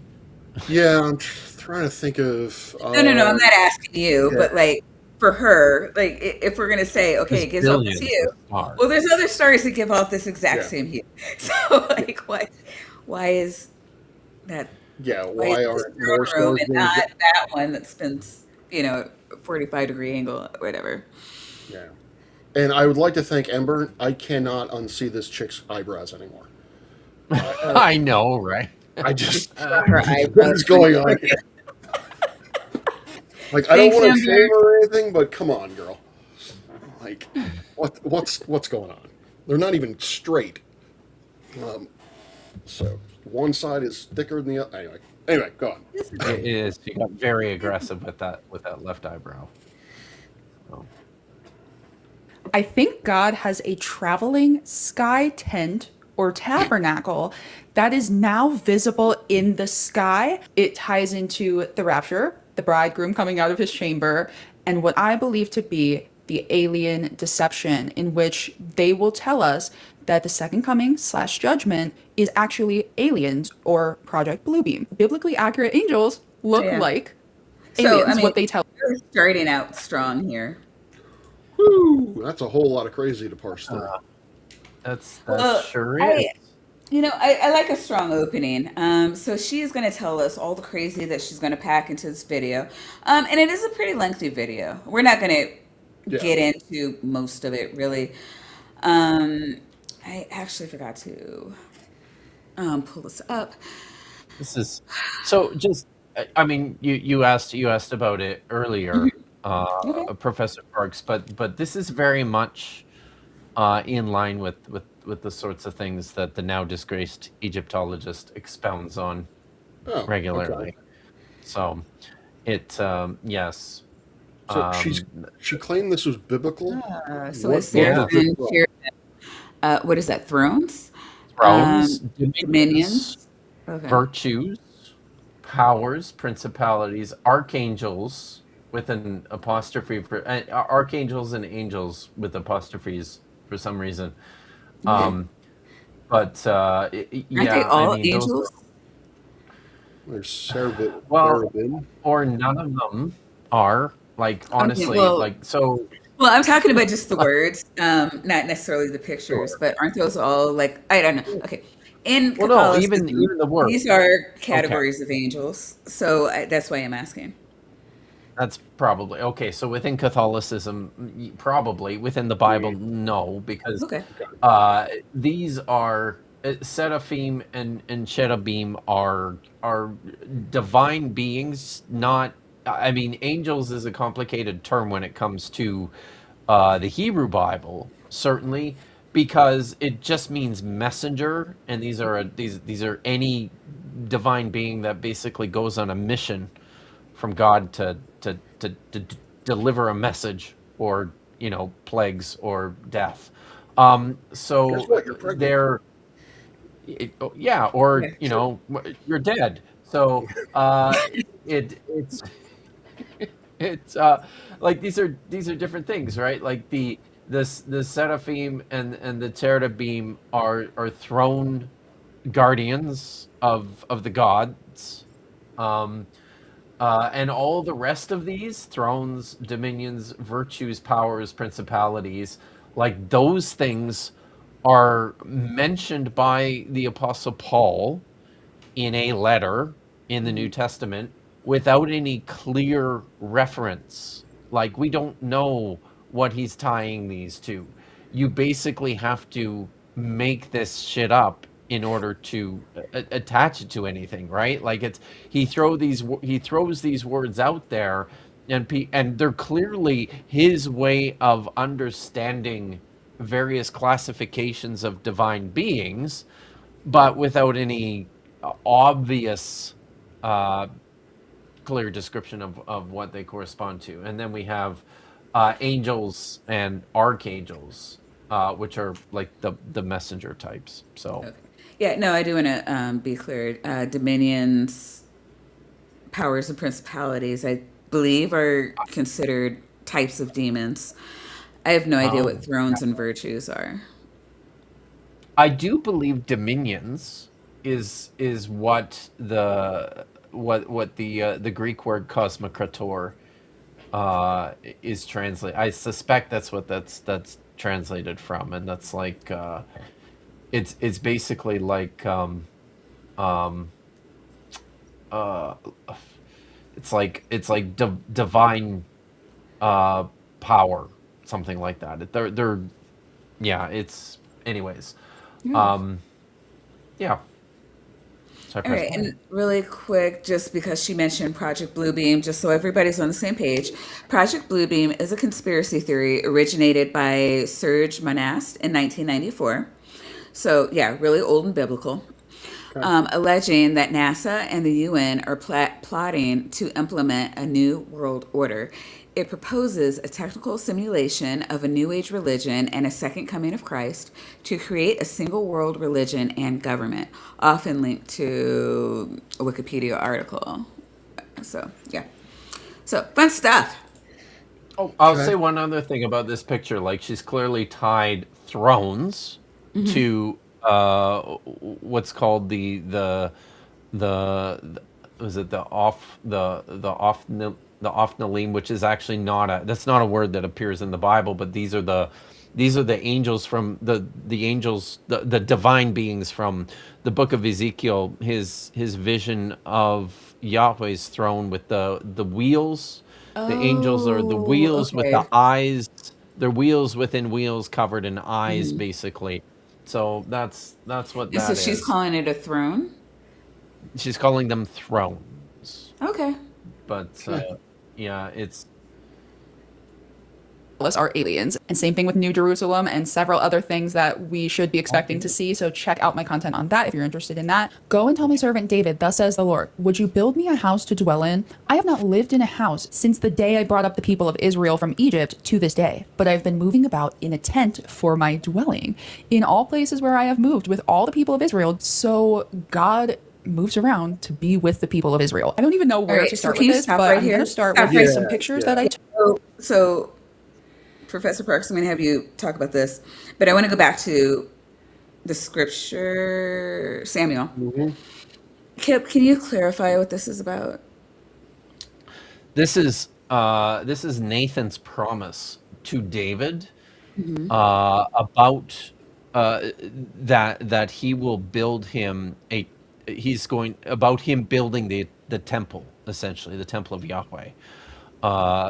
The temple of Yahweh in Jerusalem was considered the permanent dwelling of the God Yahweh, and within the biblical story, within the biblical narrative, it's a replacement for the tent shrine that I think was probably part of an actual probably part of an actual situation where nomadic people had a tent that they carried around with them to house their god, basically like a kind of like a mobile portable temple.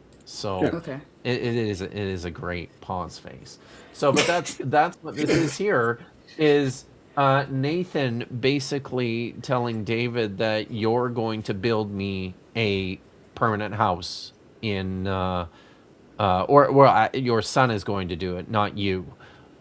But he's going to build for me a permanent residence in Jerusalem.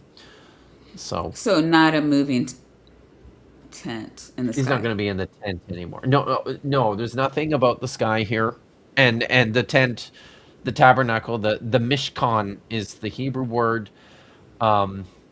or the Ohel. There's a few names for it. There's Mishkan, which is just dwelling. It's also called the Ohel.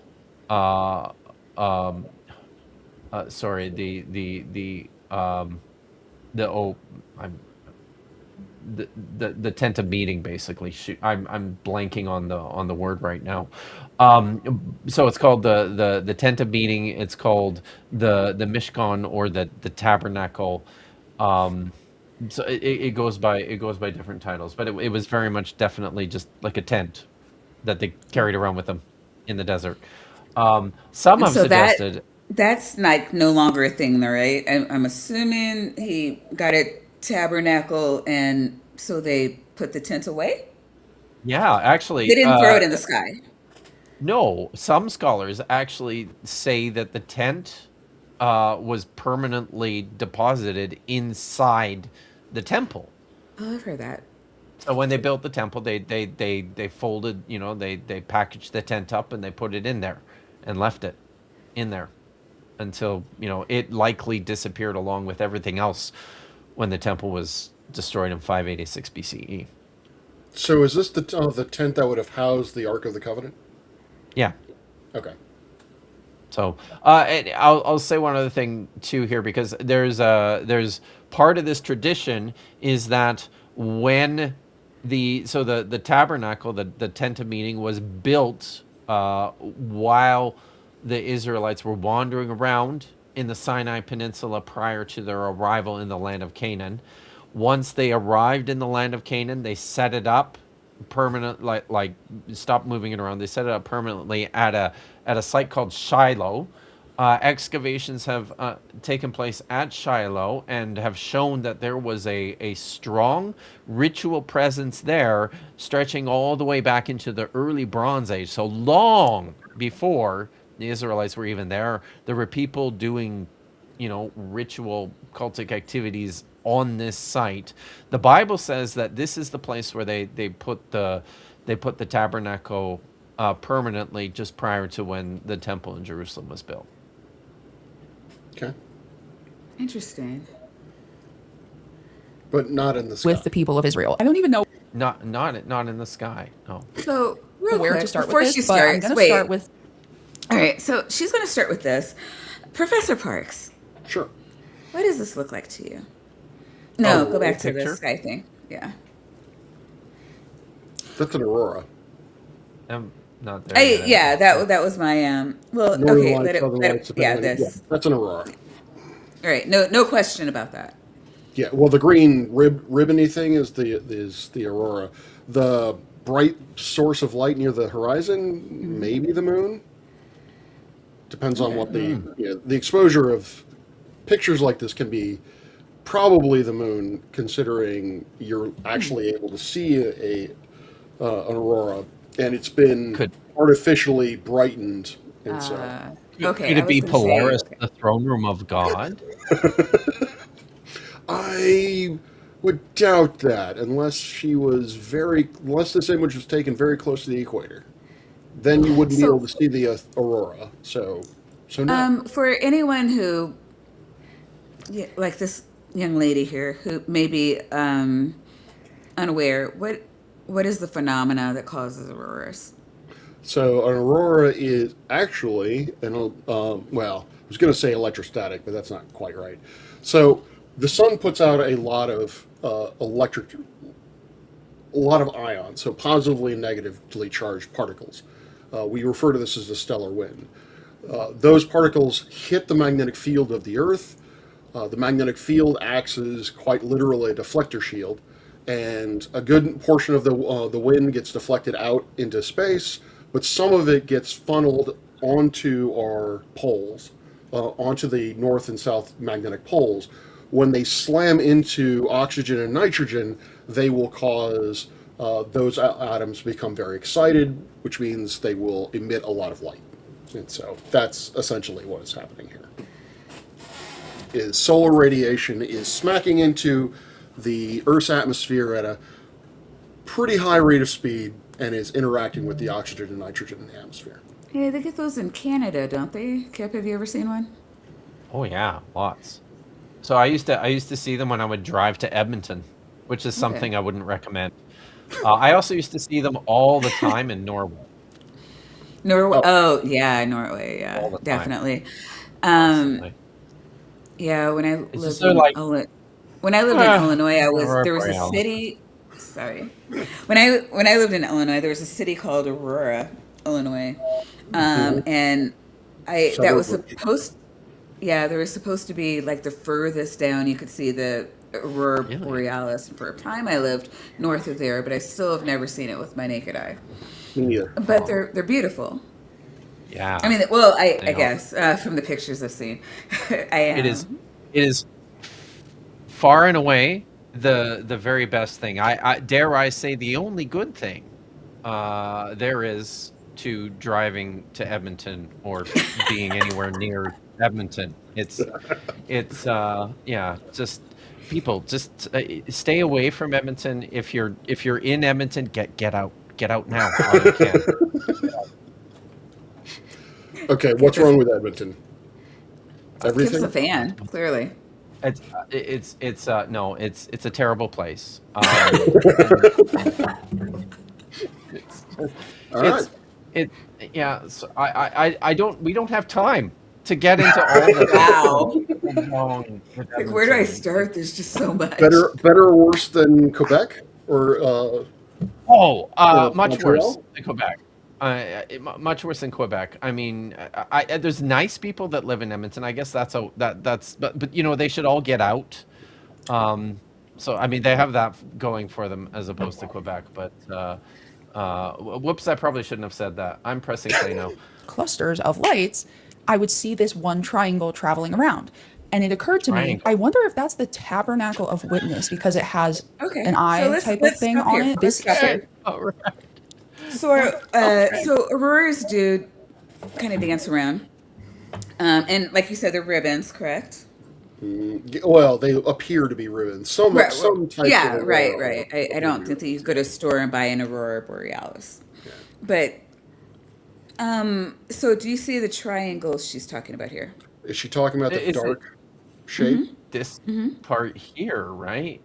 Yeah. That's Yeah, the the part that's that's the clearly um, transporting the tabernacle around. it's the Ohel Eda. There we go. That's it. It's the the Ohel, the tent of meeting or the tent of Yeah. Yeah. uh, gathering. So So I don't know how much you've studied auroras, but Not much. is the scholarly consensus that the tabernacle floats around in them? Uh, no, generally speaking, not that I'm aware of. I'm definitely not a aurora expert, but as far as I know, there's no one floating in the aurora except maybe Santa, but we shouldn't really talk Oh, about that. yeah. Oh, you know what? Ooh. Okay, okay. Let's see what she's got to say. Okay. Sorry, I thought you Yeah, were so gonna you say can something. see the ribbon kind of when you look at the black. You can kind of see that's the ribbon sort of structure to it. Yeah. Hmm. Well, I mean, yeah, but it's floating around the tabernacle because that would obstruct the motion of the. No, no. Okay, I'm sorry. And the tabernacle's a tent, right? Like so, it kind of looks. It's kind of pleated and sheety, like a tent. Yeah, Yeah. like a Right. camping tent, which is Yeah. totally what you would carry the Ark of the Covenant in. Absolutely. clusters of lights, I would see this one triangle traveling around. And Mm. it occurred to me, I wonder if that's the Tabernacle of Witness because it has an eye type of thing on it. This starts out by saying, the firmament shows God's handiwork, which was also on Werner von Braun's tombstone, the guy who started NASA, aka the Deceptive Shadow Oh my Covenant. God. But that's for another video. Sorry. Um, I'll, I'm sorry, that just kind of broke my brain. I was gonna ask a question, yeah. and then I was just like, "Whoa." Um, Moving on. I mean, unless the two of you would like to add Well, anything. a couple of things. I really need. I actually know Werner von Braun's great nephew, Oh, uh, cool. Casper. He's an astronomer, and I need to ask him about this. Normally, when Ron Braun is brought up, it's because of his association with a certain mustachioed individual back in the 30s. But I really need to figure out or ask him at some point about the whole Psalms thing on his tombstone. But actually, can you go back to the picture of the tabernacle? Because I think she missed something, which You I am. mean Yeah, that thing. All right. So, all right, this is not let me see if I can walk you through it. okay. All right, if you That's go what we're here for. if you go through, you have the dark triangle. The leftmost point, you might see a little point of light. Okay. Yeah. There.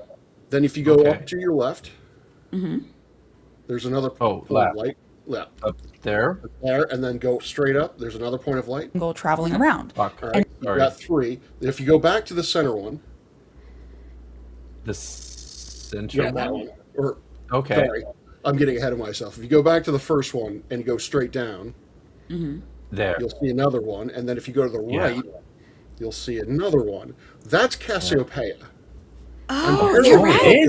that- Oh, look at fairly sure that. that's Cassiopeia. And the thing that I think she's missed, because she would have talked about it, is if you take the 3 stars in the center, so you have this one, and this one, that basically points to Polaris. Polaris, if you look over to the right, you'll see kind of a fuzzy little patch, a little bit up,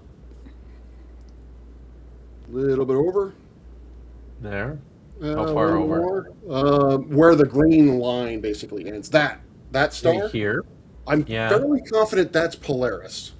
Oh. Okay. The throne Could room be of wrong. God. I could be wrong. This is a pretty low quality image, but I'm pretty sure that's Polaris.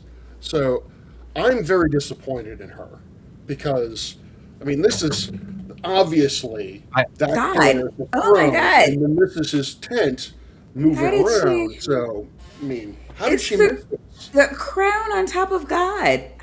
What the fuck? Yeah. Oh, missed I- opportunities, ma'am. I feel like your expectations are a little high, Professor Park. Oh, I'm gonna. I think that But you've taught undergraduates, so Yes. I get it. Yeah. in another life, occurred to I me- probably should have. I think I would make a living coaching conspiracy theorists on how to better yes. make their conspiracy. I would be a conspiracy theorist consultant. Coach. Yes, this is good. You might be You the can first. improve. No, seriously, Okay, we should talk. We should start. We should totally start a Okay. company. We absolutely should. I think there's some. Is that a play button? Yeah. I wonder if that's the Tabernacle of Witness because it has an eye type of thing on it. This starts out by saying, the firmament shows God's handiwork, which was also on Werner von Braun's tombstone, the guy who started NASA, aka the Deceptive Shadow. For the record, it says, yeah, okay, there we go. It says that The weasels are, yeah, what is the down weasel? the grift. Uh-oh. Isn't he supposed to be taking the night off? Yeah. He said, yeah, but here he is, and he went in. He's Oh dear. he's going to be very good at. I think he thinks he would be better at you. I'm sure he would be. Not. I mean, Not me. Well, I mean, it It's depends. so good at pressing the play button. Yeah. Is that what Kip he's saying? would do the biblical side. But that's for another video. Yeah. Wait, I think you were saying something, and the weasel so Oh. rudely interrupted. No, it's fine. We're moving on. It's okay. So David's talking about Oh, the wait, angels. He and, says their voice goes out through all the earth. Professor Parks. Is it? I did mean to ask that. I mean, can you say that one person started NASA? Is that a thing? If you were going to say one person started NASA, that would be Dwight D. Eisenhower. He is the one that created through presidential power. He was the one who created the National Space and Aeronautics Organization. Von Braun was its first administrator, its chief administrator. So, So it's the first person to run it, not from my create it. understanding, yes. Okay. But yeah, I believe we have a mountain named for uh, Dwight D. Eisenhower. really. Okay. But that's for another video. So David's talking about the angels. He says their voice goes out through all the earth and their words to the end of the world. In them, he has set a tent for the sun, which comes out like a bridegroom leaving his chamber, and like Okay, a so- strong man runs its course. You know, I You're a Bible definitely know scholar. that when I came out of my chamber. Woo! Yeah. So we're in Psalms Right. now. Yeah. So, Are you familiar with this one? with this, so he, yeah, yeah, I'm just looking at it now.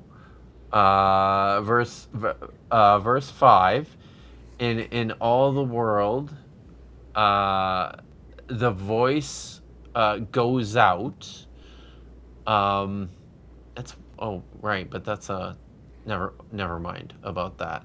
And unto the ends of the, and it's interesting, it uses the word tevel here, which means like world, the entire, which is an unusual word to use for earth. Their words are to basically the ends of the world. To the sun, there is a tent. Yeah. So he has set the sun. He has set them. He has set them as a tent, I guess, for the sun, something like that. Oh, I think this is that. No, I'm listening to you, but I had it before I lost it. I think this is a reference to your stream from yesterday with Dapper.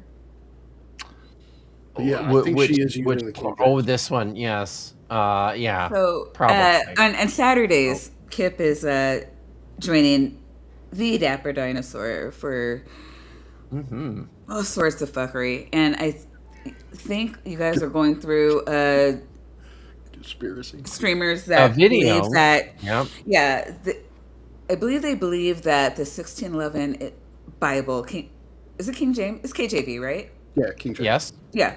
That's the original Bible. it's the original one. Yeah. Sure. And there's all you have to do is like count the number of words from the end of Revelation. I don't even remember the passage, but and then from the beginning, and you have 16 words in the beginning, and then 11 words from the end, and it lands on book, and that's how you know it was the 1611 King James version. So this is, yeah. So he placed in them a tent for the sun that is like the groom basically coming out from his chamber, like a warrior, eager to run his course, something like that. So this is just talking about the sun. It's It's talking about the sun. Okay, that's what I was Yeah. going to ask you. What the fuck it's talking about? the sun like comes out of his tent like the yeah. bridegroom every day, right? Every day, yeah. That's what it does. And it could be Like clockwork. it could just be poetical, you know. Probably. Yeah. It probably, but you know, there's likely some conception within the mindset of these people too, because Shamash is a god. The sun is a god, and you know, when they look up into the sky and they see Shamash, they probably imagine that Shamash, the sun god, goes and settles in his tent every night. Oh, okay. So I will point out one other thing here too. Wait, so where who it says, is that? A Canaanite god or? Yeah, well, I Shamash. mean, it's Shamash is widely, not just Canaanite, but also Mesopotamian and Okay. probably Israelite. So, Yeah. I was going to point one other thing out here. In the beginning, the passage that is cited on Werner von Braun's tombstone, the heavens declare the glory of God. The word there is actually El, which is the name of the high god of the Canaanite pantheon, probably the Israelite pantheon. So not just any god. It's Ale that the heavens, the So sky. not yeah. So you're saying declares the not glory of. Yahweh, but El. No, not Yahweh. This is Ale. Okay. Interesting. Yeah. Well, you know what? The 1611 Bible doesn't say that. It, it's true. With It's joy. true. I Its guess rising is they from the Oh, end of. wait I a minute. guess Wait a they minute. mixed it up when they back translated it into Hebrew. They were who knows Oh, what the fuck they were doing. They were hate it they when were that happens. corrupting. They were corrupting the English version by introducing all the polytheism to it. That Satan, right? Satan. Oh yeah, Yep. yeah. What are you He's gonna do? always doing that stuff He's with doing shit like the that. He's yeah tricky. throwing Tricky. dinosaurs in the ground and you know He's causing light to come to the earth he instantaneously. Yeah. he really does suck at this. If we're Yeah. being honest, if his goal is to thwart Almighty God, I feel like there's better ways to do this, more direct ways to do this, instead of corrupting the original English with the Hebrew, and yeah. Anyways, I mean, Satan's got um, nothing but time on his hands. Why not? I guess. Maybe, well, see, maybe that's the problem is that he's actually understaffed. Like, this is such a huge problem It's that it's he just just Oh, him. doesn't have enough. It's all him. Yeah, it's just him. but That's it. he has all those souls, those non-Catholic souls in hell with him. He should really start delegating. It's true. It's true. I mean, he could use But It's slaves. hard. It's in the Bible. yeah, Be- yeah, There you yeah, go. yeah. Slaves, they are right and good, as you know, Dr. Josh's want to say. Yes, that's what he says. No one loves slavery more than Dr. Not Josh. no. I Doesn't literally exist. I get a message from him every week asking me if I've seen this video, this new slavery video. New slavery, So yeah. So yeah, the evangelicals are just chomping at the bit to get slavery reinstated. If it were higher on the totem pole, it would. No, it's still highly just disgusting. Like it. Oh my god! And the way they talk about women, like I love how they just shoehorn in the treatment of women as they're talking about slavery. It warms the heart. see, I don't know. I feel like that's part of validating the grift The because white man. because there's yes because there's still women I around mean, even if there's yeah. not I mean, slaves. we have to incubate the fetuses, Kip. Hmm. Like, you That can't is your just get job. rid of us. That's it. Your only Yeah. job, really. No, yeah, no. We're not allowed to have any other job. I mean, we can make the sandwiches. The sandwiches. No, Sandwich. yeah. I No, hear like we women are have like the we're divinely imbued with the sandwich women making. are the kind of people that people come out of. That, yeah. Yes. Yeah, There you go. Yep. And for that's it. $2, Jester says Conspiracy Parks and the Kipspiracy podcast coming. No, no, Kipspiracy. oh, I like that. no. We're not a podcast. We're like consultants. Like Yeah. I think I feel like there's more money in Oh yeah, helping Hmm. the conspiracy there theorists sure seems to do be. better. Yeah. Yeah. Yeah, So I mean, We're just based consultants. on all the people that do it. Hmm. I think we could. I think we can make a pretty good buck on that. I I feel think we'd like be very good at it.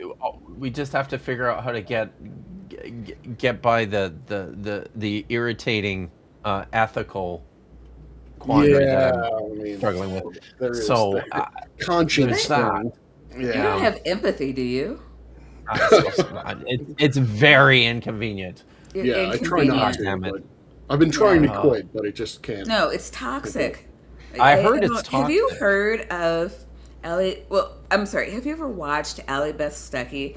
She's quite emphatic that empathy is just unnecessary and rude. Let me guess. She identifies as Christian. Yeah. Very. And I'm really doing too much here. I'm up here. I've got 60 people in the chat, and a lot of them are men. I need to just shut up and let the white penises talk. Why aren't I hitting the play button? I should really be making sandwiches. According to Miss Stuckey. Better not have any shoes on. No, oh no, no shoes, no pants. I'm in a Okay. kitchen, really. Yeah. As is my place. Yep. Thanks, Allie Beth, for setting me straight. Very- What a gem. She's celebrating your womanhood, Maya. Right. That's true. Yeah. I It's really, all really the just feminism feminine. got to my brain. That's the true feminism. Yes. Of the heavens and its circuit to the end of them, and there is nothing hidden from its heat. The law of the Lord is perfect, reviving the soul. The testimony of the Lord is sure, making wise the simple. So remember, Jesus says that the coming of the Son of Man will be like lightning from the east to the west, right? And I talked to you guys several times about how that's very, very standard for Northern Lights arcs to be from east to west, and showed you guys pictures and Oh. stuff. The chamber Wait, that's so Jesus. oh, okay. So I think. Jesus is carrying the tabernacle across the sky. There he is. Can you see him? Sure. Yep. Oh, look, it's green too. It was good. I was just going to say it's green. So, is God Irish? I mean, I think there's something on that.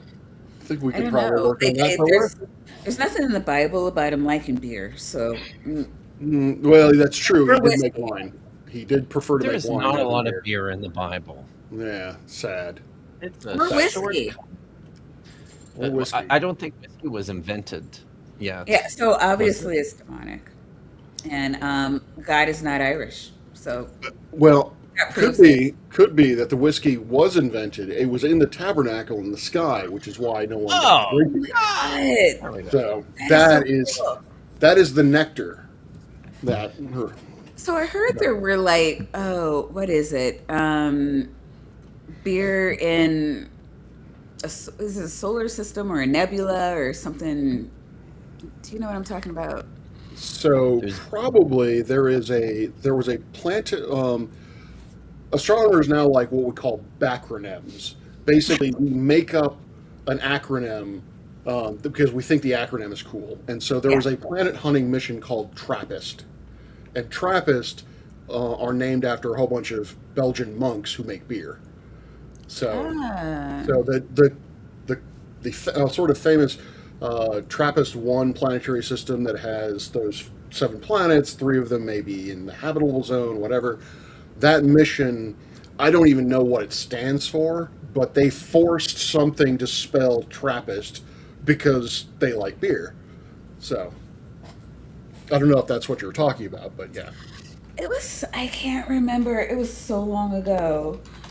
But it was some kind of wait, is this it? Oh no. So they're saying Sagittarius beer B2 contains enough ethanol alcohol. Oh, okay. The same type found in beer. Okay, maybe that's what I'm thinking. I haven't heard that, but I read- it tracks. Yeah, C2H5OH methanol and Yeah. vinyl alcohol, among other molecules.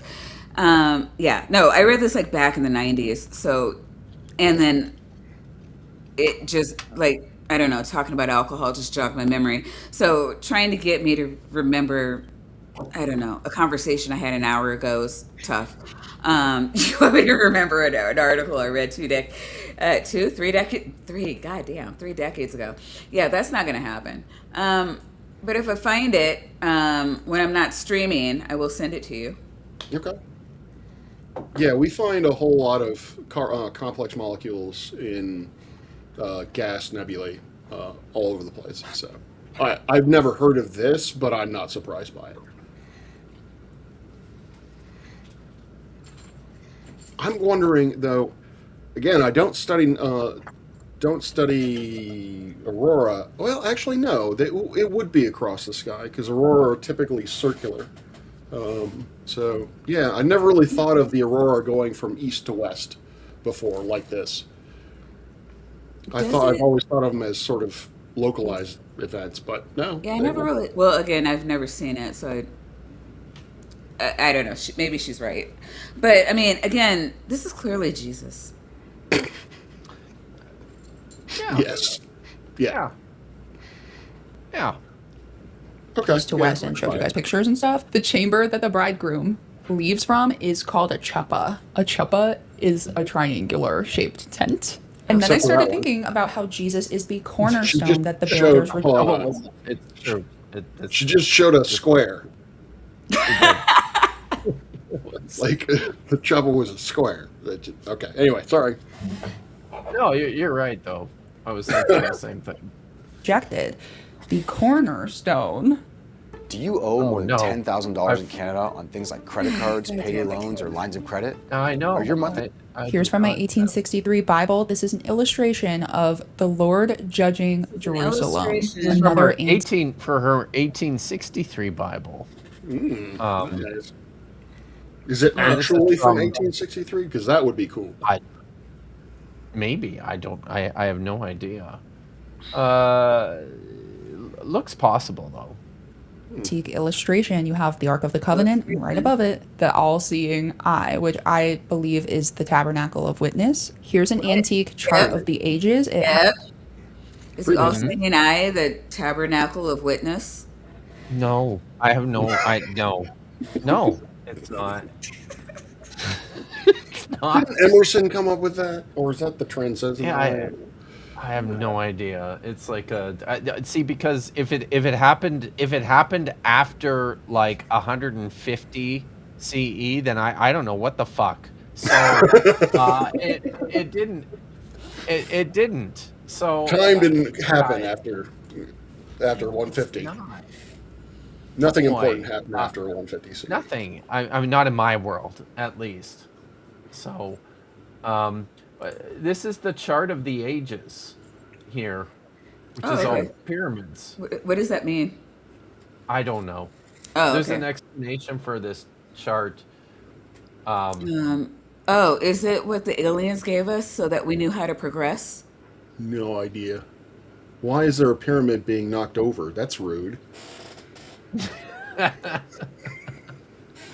Right. Considering the amount of work they had to put that up, that's just not right. In illuminating the plan of God for bringing many something to glory and his purpose. It's underneath the chart of the ages. It's this text. Oh, fuck yeah! No, I'm out. Bringing many sons to glory. Yes, that's it. It's all about the sons coming to glory. Oh, has all of the different dispensations. And no, this is not like Son of God is the Son of God kind of deal. I feel like this is Freemason stuff. Yeah, I that's what I'm thinking. So it has something to do with them. Yeah. Yeah, whenever I see the all-seeing eye, I always attribute Freemasons. Like, that's fair. Especially with the type of people that I showcase here. Yeah. They like pyramids too. Mm-hmm. Oh, they do. They're triangles. Triangles. They are shapes. Yep. Yeah. It shows them like how it is today. Very good at shapes or colors, though. But yeah. But they're It's not just green. showing all the different generations That's that true. are like in Christ. And then it shows the harvest and the cornerstone capping the pyramid. That's supposed to be the cornerstone, like as in Jesus' cornerstone. So this What? is a medieval Whoa, image. Kip! Kip, you got Yes. some explaining to do. No, I don't. I don't. This isn't me. This is Is this not video? me. I Are we am not skipping parts? Pope. Are we skipping parts, or is she editing this video like this? Because it just seems to hop from one place to another. It does. No, Kind of like your I train of don't know. thought. I don't know what the fuck is going on, Maya. It's I'm reading the chart like you are, and I'm not recognizing any of this. This is nonsense. Right. He must reign until we hate put all enemies under his feet. Until Oh. he hath put Hath. all enemies under his. I know it looks like it says math because I was thinking math. because we're Well, clearly Kip did not, basic yeah. I but Raised I'm until I'm we also math. good at epigraphy, so Yeah, it's true. Kip is famously some of good these at math. When I think of Christ, the first thing I think of is him putting his enemies under his feet. You know, that seems like yes. yeah, that seems like his style. Well, I mean, you just have. I mean, it does say like this is the millennial age, so I assume this is like the Book of Revelation stuff with the very the very violent Jesus. Yeah, she does type. like rapture stuff. So Yeah, should I press play? Yes. sure. Cornerstone. So this is a medieval image from a Bible facsimile. I believe I got this from like a book. Who the fuck cares what is in your medieval Bible? I just She why? found a picture. She wants to share. What's up with the I don't know demonic dog? That's Beer thing? Satan trying to eat the tabernacle in the sky. I don't know what the hell is. Is that Is this America? Is Probably. the tabernacle Is it on in fire? Canada? Is the tabernacle in Canada? Are you hiding the tabernacle? Part from of us? no, it's no. I'm pressing play. Book of Hours or something like that. This is their depiction of Revelation She's like 11. she's a very precise researcher. It's in the Book of Hours or something like that. Or something, You yeah. know, I read it in a book. Who knows what the book is called? I'm pretty sure it was a book. She at least read it in a book Oh, instead of ChatGPT. No, which is highly impressive, and I'm not convinced. good. All right. No, oh my god, it reminds me of Then God's temple. I was watching I was really bored, and the only thing live was a debate David that, Falk. yeah, Leo did a debate against this idiot. So he asked Leo a question, and Leo held up a book to explain like where he was getting the information, like this is my source. He freaked the fuck out. It was just the weirdest thing I'd ever seen. It's like, oh my god, book, kill it with fire. Oh my god. And I saw yeah, one which of is those. like, I'm like, do you have a channel? Like, I feel like you fit in nicely with all the people that we showcase. Like, holy shit. It's true. I'm gonna be that dude. There is a lot of that going around. That happened. Oh, Jillian says the tabernacle is under Kip's bed. No, it's not. It's really not. Stop it. And Ixnay on the bed tabernacle. and Holly, yes. Okay, so she's reading Revelation 11:19. Oh, okay. Yeah, no. Kip only When heaven Hebrew was open, Bibles. He and doesn't his- do non-Hebrew Bible. I moonlight, as you know, in the New Testament. It pains me but it feels like there's a lot of people who like it. People like the New Testament, so Many, yeah. it's like It's yeah. weird. So I bought a copy once, and every now and then I have to open up. My Dr. Proctor would be so disappointed. Yeah, I mean, I don't know. You should come to America. You can't walk down the street without somebody handing you like just the New Testament. Yeah, but I would already have We used one. to be able They to give find you- them in hotel rooms. It's they give free. you- Take one. Here too. Yes. They're Yes. everywhere. I got one in 8th grade. The New In Testament? elementary school. Yeah. Had Oh. the Psalms in it as well. Yep. Psalms, What? Proverbs, and Did New you Testament. get that one? Yeah. No, I've never seen that one. Hey, look. Why? What is the point of that? You didn't. They didn't give them to you you No, it Catholic kids. started at Matthew. Like, what the fuck? Wow. You've never I- gotten one of these? There it is. Oh, look, he's got one. Oh Yes. shit! No, I've actually yeah, got, like, 3 of them. where are you at? Yeah, yeah. There it is. Yeah. No, okay, no, yeah, no. I don't know what mine. Okay, so Yep. I'm so impressed you still have it. maybe I read it. Wow. I don't This know that one I I've read kept any for a of the while. Gideon's Bibles. I've like actually that. got the date. I got this on October 15th, 1995. Yeah, that's I what I remember made. seeing them. I don't know if I ever kept one. I know that I thought that they weren't real Bibles and that it was blasphemous to omit the Old Testament. Or I'm sorry, the Hebrew Bible. I So used I to don't remember liking them a lot. You are hardcore, Maya. I really was. Very serious. Wow. Yeah. The ark They weren't was seen. sanctioned by the So Pope. this is I a was picture under that no I obligation to like them. I think we're back to the triangles here. I'm just Oh looking. wait, yeah, go back because I want her to explain this. Professor I Parks do. will love this. Okay. Be on the ready, Professor Parks. a book of hours or something like that. This is their depiction of Revelation 11:19. Then God's temple in heaven was opened and his ark was seen. So this is a picture that I personally took on my phone of the North Star Polaris through night vision goggles outside of my house. I could not believe my eyes when I looked through the night vision goggles. I was super happy that I was able to get a picture of it because this is just crazy and it looks Yeah, like no, a pyramid. stop. Something that No, hey, Sorry.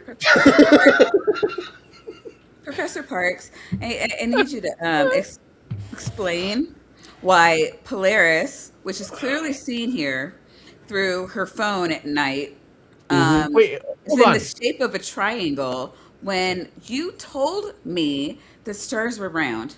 They are round. But this is Polaris.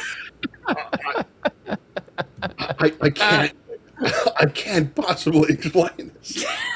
Wait, did she? Gravity is wrong. Wait. Oh my god. Did she say that she saw it through the night vision glasses, and then Through took a her picture? phone. Yeah. No. So well, did she hold up? Did she have the wait. night vision I glasses? thought she and had her like okay, so a phone lot of was- idiots have like night vision shit on their phones. So that's Okay. what I assumed she said, but maybe you're right. I don't know. I wasn't. I heard her. I wanna. Can we hear it again? I Yeah. thought she. Yeah. It's probably not Let's important. do It that. sounded ridiculous to me. Well, no, So- it's not going to not sound North Star. ridiculous again on the Okay. second playthrough. All right. So get that out of your head. All right. Polaris through night vision goggles outside of my house. I could not believe my eyes when I looked through the night vision goggles. I was super happy that I was able to get a picture of it because this is just crazy and it looks like Yes, it is. a pyramid. Something that has So, So Does not. yeah, no, that's a good question. And we're talking to an idiot, right? So it is totally possible that she had her phone up to her night vision night glasses. vision glasses. Because, like, okay, for me, so I'm old, right? I talk about like recording and rewinding, and I still call my contacts a Rolodex. I'm fucking old, right? But other old people understand what I'm saying, and so I just fucking go with it. So I might be inclined to say night vision goggles when I'm talking about an app on my phone, but She's not old. She's not as old as you are. I- Oh No, Maya. she's Gen Z. She's got to be Gen Z. no. Yeah. I mean, I am totally positive that she's never memorized a phone number in her life. But as it, for this, now I really just assumed that she was talking about like a night vision goggle app, and now I could I actually. really wanted. It makes I'm more really hoping sense you to had the get this goggles and image the through, phone. yeah, through recording through your phone Yeah, through night vision. Holy in all shit! seriousness, I have no idea how she acquired this image. Like, I can't even think of the optical aberration that would create a triangular pattern for a star, like, or a point of light.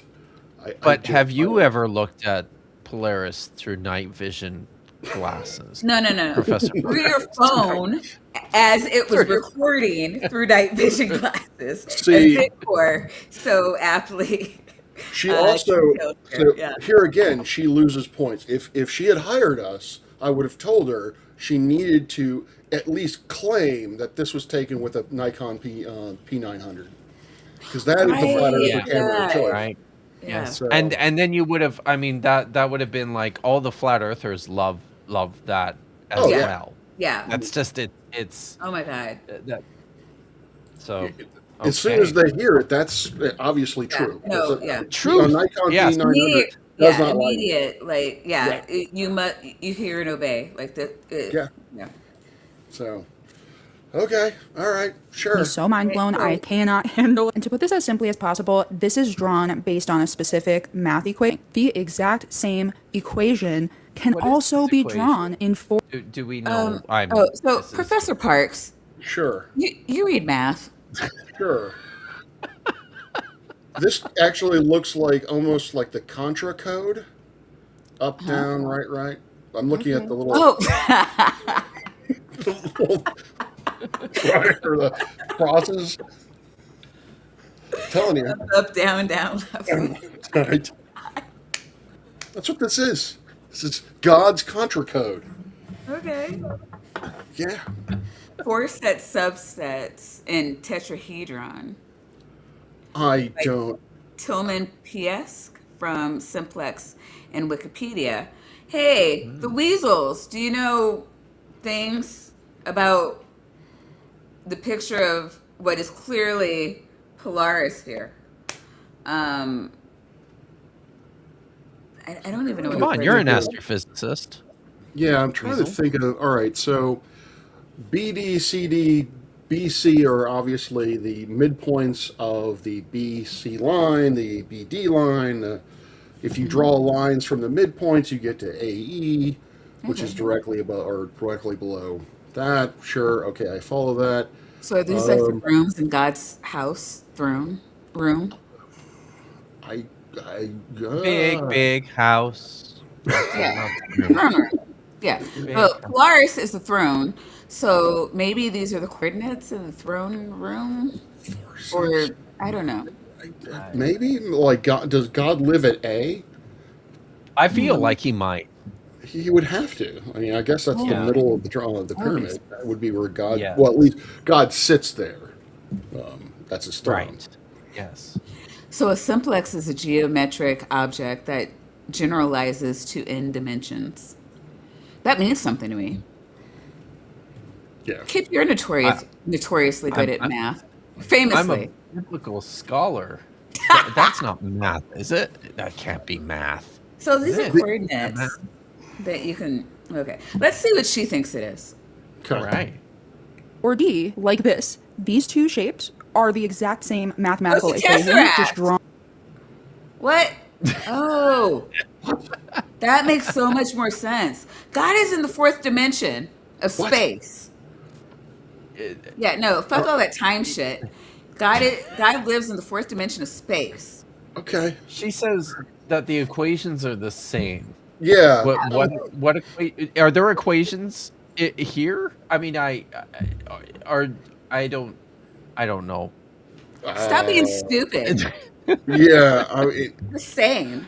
Are we talking about the equations that define the shape? Because if that's the case, then there is no way these equations are the same. Because as Tapioca very vaguely rightly pointed out, These don't Those are look the not. same. They don't look the. No, they They, don't. they don't match. No. Like I'm pretty sure Big Bird, taught me my shapes, and these don't work. Yes. She's. Oh. Okay.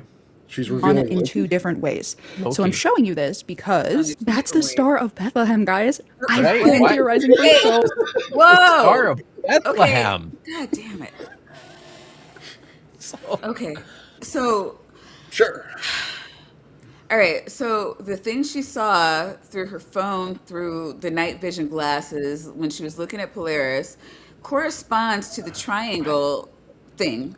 The triangle Yes. thing is exactly like this Tesseract. tesseract, which Yes. is the Star of David Bethlehem. Yes. or Bethlehem. Bethlehem. Sorry. Yeah. Yeah. Same- But I think they're the same thing. the, so there's another layer to because remember Psalm 19, the groom comes out of the tent, right? The tabernacle, and Jesus is the bridegroom, and the church is the bride. Right. So right. And therefore, wives it- are slaves to their husbands.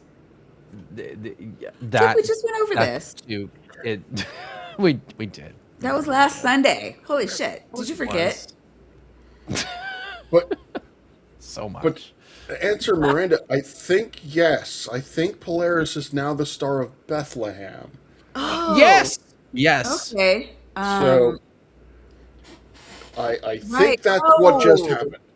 Okay. Wait I a think minute. that's Way what to go, Miranda. Does that you unlocked mean- the So code? apparently they went due north. They No, followed yeah, this. this Yeah, star- I yeah. guess. No, yeah, and God. It only makes sense that God would have led them to His Son. Okay. All right. Which means they started in like Africa. above the firmament Like, or oh, something. Yes. Okay. I don't. Okay. What It is she wouldn't saying? move in the sky. That would fit. So along that the Star Yeah, of Bethlehem that's- is the North Star. Wait a minute. That is inconvenient. Polaris does not move. You're right. well, no, neither did the But I Star. guess of if it Bethlehem. did move, that would be Well. significant and miraculous. I mean, come on, Professor Parks. If Polaris just started roaming over the Middle East, That would be noteworthy. Yes, that would definitely, in my mind, fall into miraculous. Or the Earth is doing something really funky and we're all about to die. So- or the United States is doing something funky and we're all about to die. Like, this is our daily life. Well, isn't the United States? That's like every real? week. It's Yeah. just- yeah. I thought we were the world. So for $5, the Weasels musically said, and I'm not singing. Do one Can of you I- want to sing this? One of these things is not like the other. One of these two things is so what the fuck? Yeah. No, that is. You know what? You missed your calling as like a Broadway superstar. I know it. That'll be my third life. Second life is going to be conspiracy theory consultant.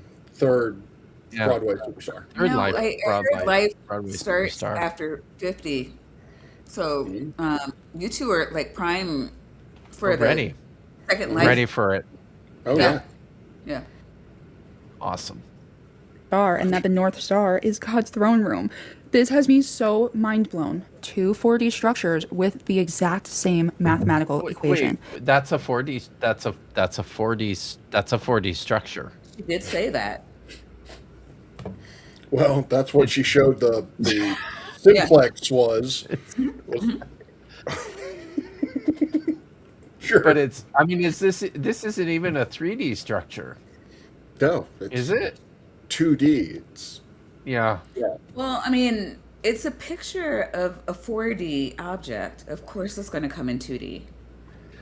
Is that how it does? It just is. Do pictures just have all the D's? yes. Are they? Well, we're in 3D. Okay, so we're in the 3D, so we see everything as 2D.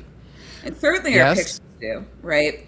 So with the 4D, there's the part that falls into the 3D that we can see, and then the rest of it is like up in the dimension that we're not able to access. All right. Yeah, We and need so to be in the right that is frequency. obviously, obviously. I don't know why I didn't bring vodka. I knew what we were doing. I am.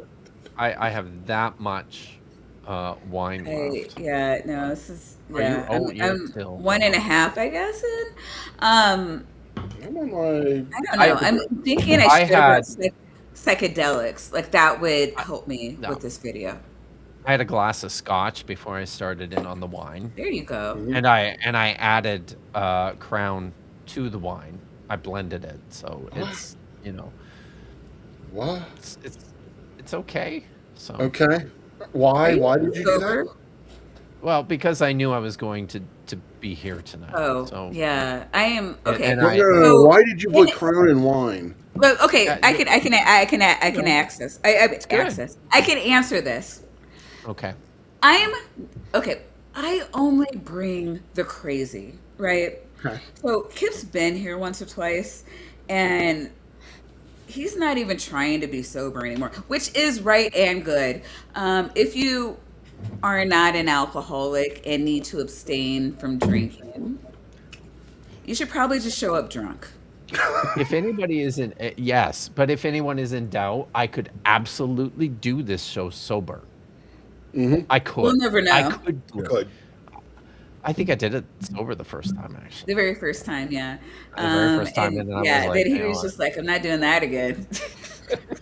My first 2 times on here were sober. I'm like, no. fuck Oh this. well, see, Yeah. yeah. Like, I warn everyone. I don't know You what your do. problems You were. You do. Yeah. Mhm. It's the first. It's the first thing you say in Yeah. your emails after the acceptance. After You're like, after the acceptance, it's just like, great. Yes.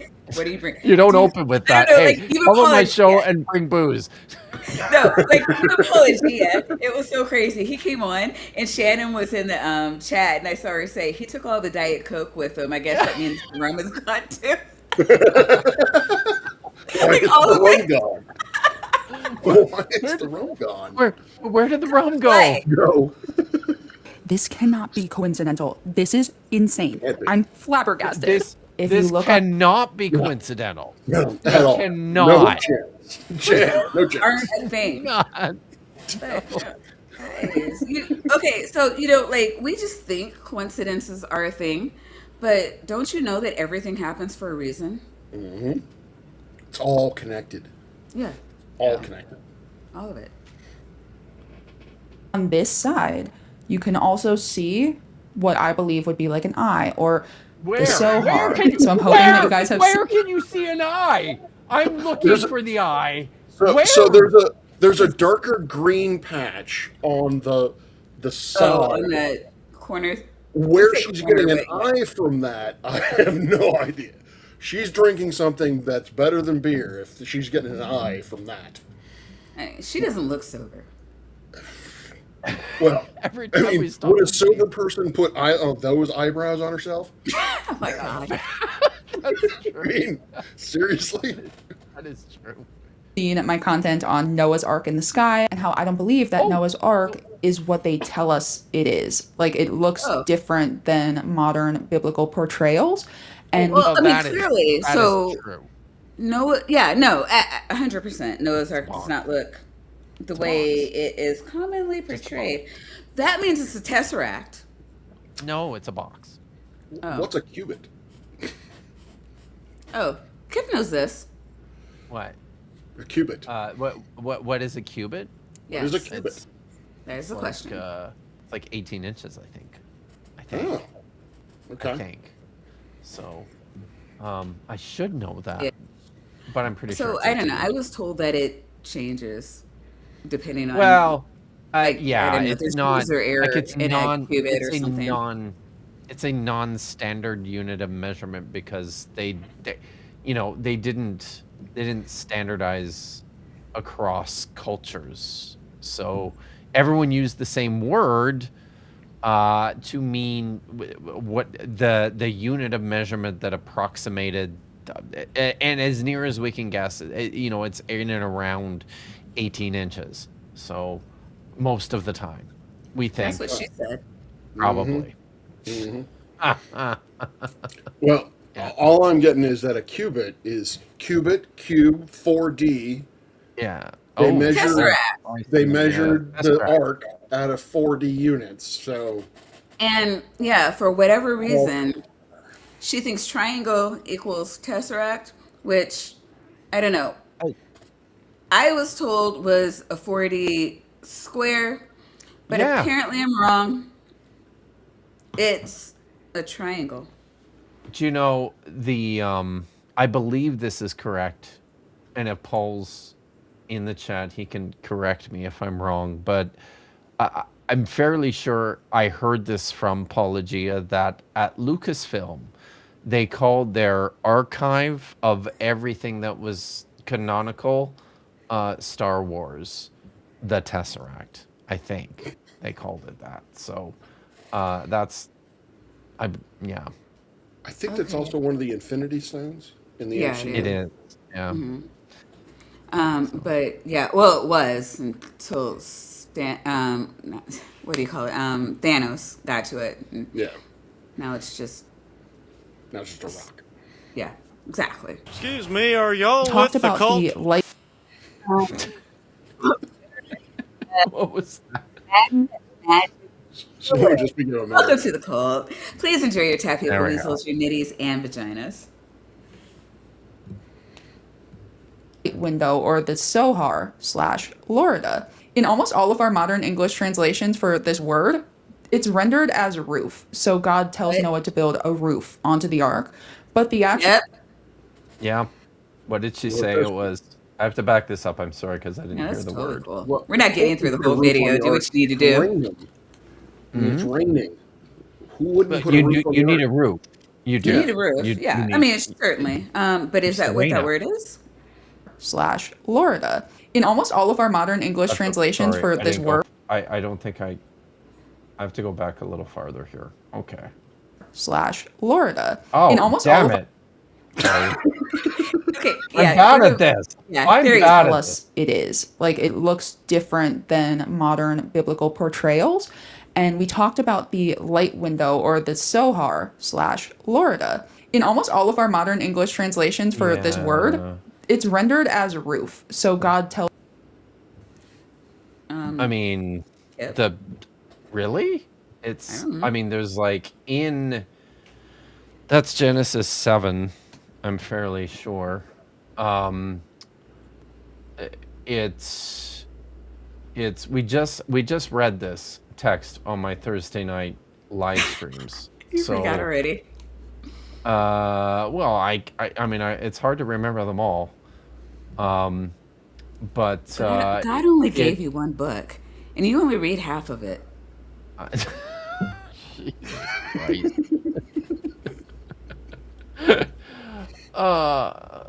No, that's not it. Sorry, I'm probably too drunk to do this now. All right. But Okay, you look, and I'll engage Professor Parks. Professor. Well, I'm Yes. with the chat. I'm like, where is Florida come in all this? No, well, okay, wait a minute. So you have to explain to us while Kip's looking. Kip, keep looking. Okay. All right. Talk to us about the scholarly consensus of the roof on Polaris. The roof on Polaris. Yeah, Wow. the one that she's talking about right now. Yeah. Trying to think if I don't know. That is a pretty open debate, a pretty hot topic. Don't you? What the roof on Polaris would be. Mainly, the main question is, I think, is the roof on Polaris on fire? Oh, well, Is obviously. the roof on fire? Well, okay, so when God ripped the waters from the waters violently, As you do. everything, well, I'm sorry, things caught on fire and got stuck in the dome. We call those things stars. Apparently, only one of them is green, and God took that to be his throne room. Yep. Yeah. Because he's Irish. I'm going to stand by that. Is that Okay. God is Irish? Sure, why not? It makes as much sense as So, everything else here. I mean, look at this picture. Oh, Green I is love all it. over the place. Oh, Polaris is in yeah. green. it's all I mean, Yeah, it it's all emanates coming green. together. That's how colors work. Yep. that's fair. So, Kip, have you done Zohar. anything? Yeah, I have. So Zohar is commonly translated as roof. It's a hapax legomenon, which means that this is the one and only place in the entire Bible or the entire canon of Hebrew literature where this word occurs. So we're kind of guessing as Okay. to its meaning. I'll just read my entry here. Okay. Meaning uncertain. There's two possibilities from the Akkadian tseru, which means back, top, hinterland, open country, steppe. So probably not those things, but like back or top. In the Canaanite, tsuru, which also means back. In the Amarna letters, it appears to also mean back or top. The gloss here says roof, with many modern scholars, including theological Hebrew Old Testament dictionary, perhaps particularly a gabled roof. A gog in Hebrew is that's the typical word for roof. And as a flat roof, the suggestion is that Zohar is possibly a gabled roof. So it could Okay. also be a skylight or a hatch, also from the Akkadian. There No, is she's about to get to this, uncertainty. but we're Yeah. not because it's I'm been 3 assuming hours. It's too late.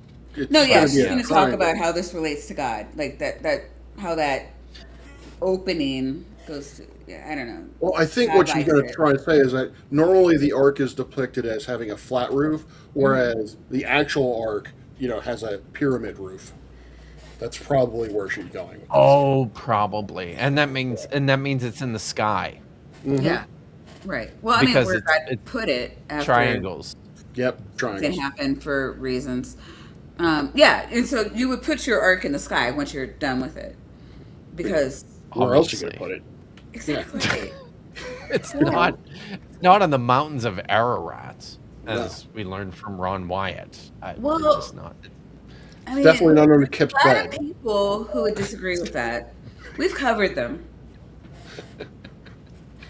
No. You cover everyone. Not.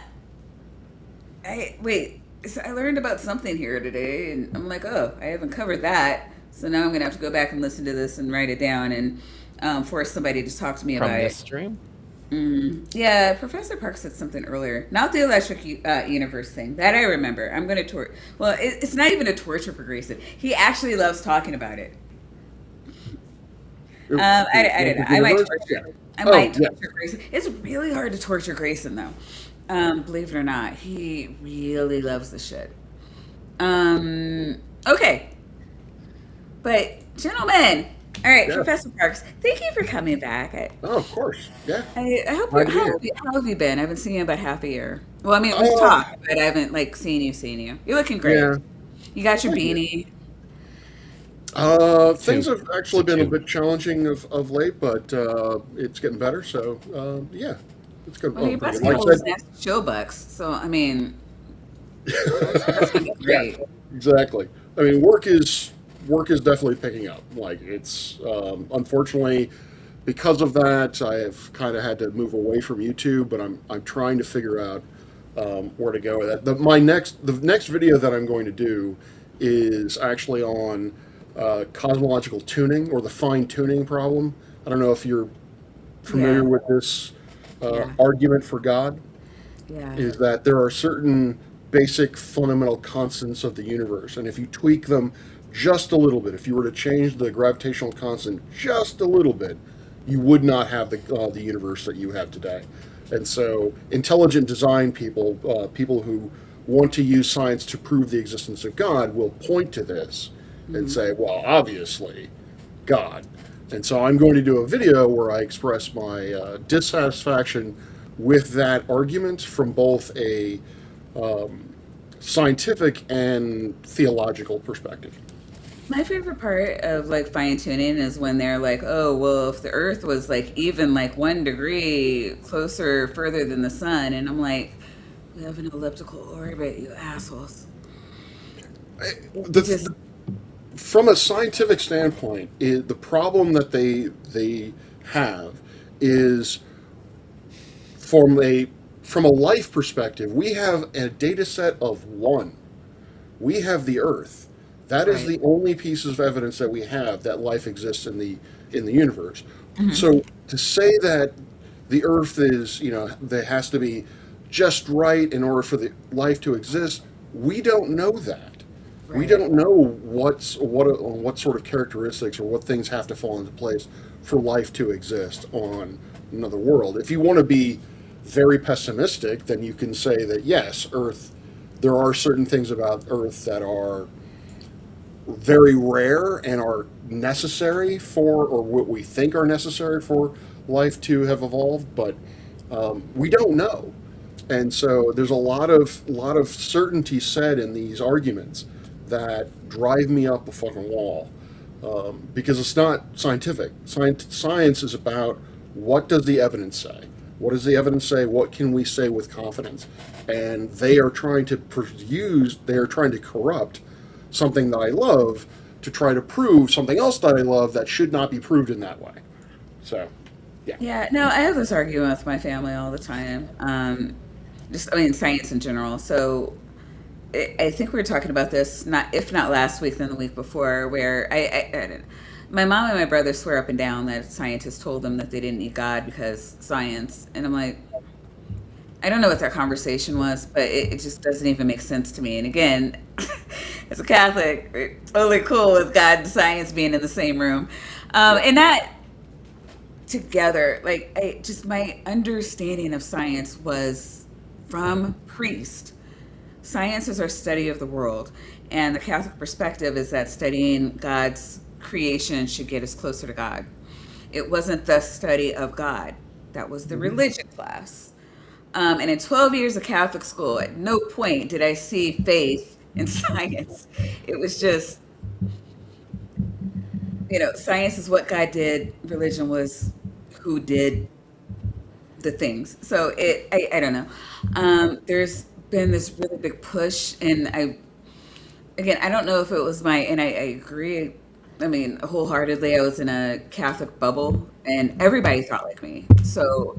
And when I left Catholicism because they weren't, I don't believe in child torture, let's just say that. So when they wouldn't address certain issues, I didn't feel comfortable giving any amount of money to them. Oh, yeah. I So like yeah, that's why I left Catholicism. the church. It wasn't anything like I know a lot of people here have what do you call it? Really traumatic experiences with the church. And I hear you. I hear you, and you have valid lived experiences. It just wasn't mine. And, so it's hard for me to be there with you. Like, it's not that I don't sympathize slash empathize, but I'm just, it wasn't my lived experience. So it's hard for me to say, oh, well, I'm always yelling at the anti-theist, like religion ruins everything, and I'm like, okay, People No, it ruin doesn't. everything. people ruin People, every. yeah. Thank you, Yeah. thank you. They really do. We really do. Yeah. We really do. Um, so yeah, It's not a I mental want to illness. say thank you for coming on and thank you for doing this with me. Because I know that you're a man of faith, and I'm not trying to do anything Yeah, of course. that you feel is disrespectful. I value you as a professional, and I a lot of times when I'm speaking to Christians, they're like, "Well, what about this? What about that?" And I'm like, "Well, I'm not an evolutionary biologist, but I know a lot. Can I get you to talk to them? I'm only going to talk to Christian ones." And I'm like, "Oh, that limits Yeah, limits me so sure. much." Just because of how I, the when like okay, when I one of my best friends was a nurse, so I met a lot of nurses, and then I had another good friend who was a teacher, so I met a lot of teachers, and so like the way you find out about people influences how you. I mean, I'm sorry, she was a special ed teacher, so I knew a bunch of I didn't know a bunch of teachers, I knew a bunch of special ed teachers. So the way you find out about people kind of influences the other people that you get exposed to. So while I do try to shut up and learn a lot, I don't know, when people put limitations on, it's annoying for one, but it's just, I don't know, I feel like we have so much to learn from each other, and I just don't like, I don't know, if you're to denounce someone for their stance, I think you should at least hear them out first. But again, I want to thank you for coming on and being a good sport about this, because I'm not Yeah, of trying to, course. again, want to make very clear, I'm not trying to denounce religion. I think that people are misinterpreting the Bible and coming to um, bad scientific stances, that there are good ways, in any faith, every religion on earth has scientists in it. Mhm. So, it's not something that you have to divorce. It's a choice. Yeah, and what bothers me are people like Answers in Genesis and Prager Yeah. University who Same. attempt to use science to prove the existence of God. They're basically, in my mind, they're corrupting two things that I absolutely love, which is science and God. And I, from the when it comes to the question of science and faith, oh, I just lost it. It's the idea that science can either prove or disprove God is a ridiculous concept to me. First off, from a Christian perspective, faith is to me, faith is a cornerstone of Christianity. You Hmm. have to have faith, but you can't have faith in something that you've proven. If you've got concrete, provable evidence of it, then you don't have faith anymore. You know. And Right. so Yeah. that destroys the whole point of Christianity in my mind. And from the other side of it, trying to use science as a cudgel to deny the existence of God, well, you can't. Well, one, you can't prove a negative, and two, God is metaphysical. Science has nothing to say about a metaphysical supernatural entity. So trying to use it to again prove or disprove its existence is a ridiculous concept to me. So. God, I say that all the time. I love you. You're so awesome. This is why we're friends. And yeah, of course, the atheists are probably seething because they're. uh, but again, I think it's just a lot. Again, a lot of them are evangelicals who are coming from what do you call it? Young Earth, YEC. They're creationists, or just they Spiritual were lied abuse to. They were and lied to. trauma Yeah, Yeah. is real. and Yeah. yeah, and you see fewer Catholics. I don't know any Catholics that left the faith because they felt lied to about science. Um, Yeah, neither do I. so I don't know. I think that evangelicals are doing themselves a disservice, honestly.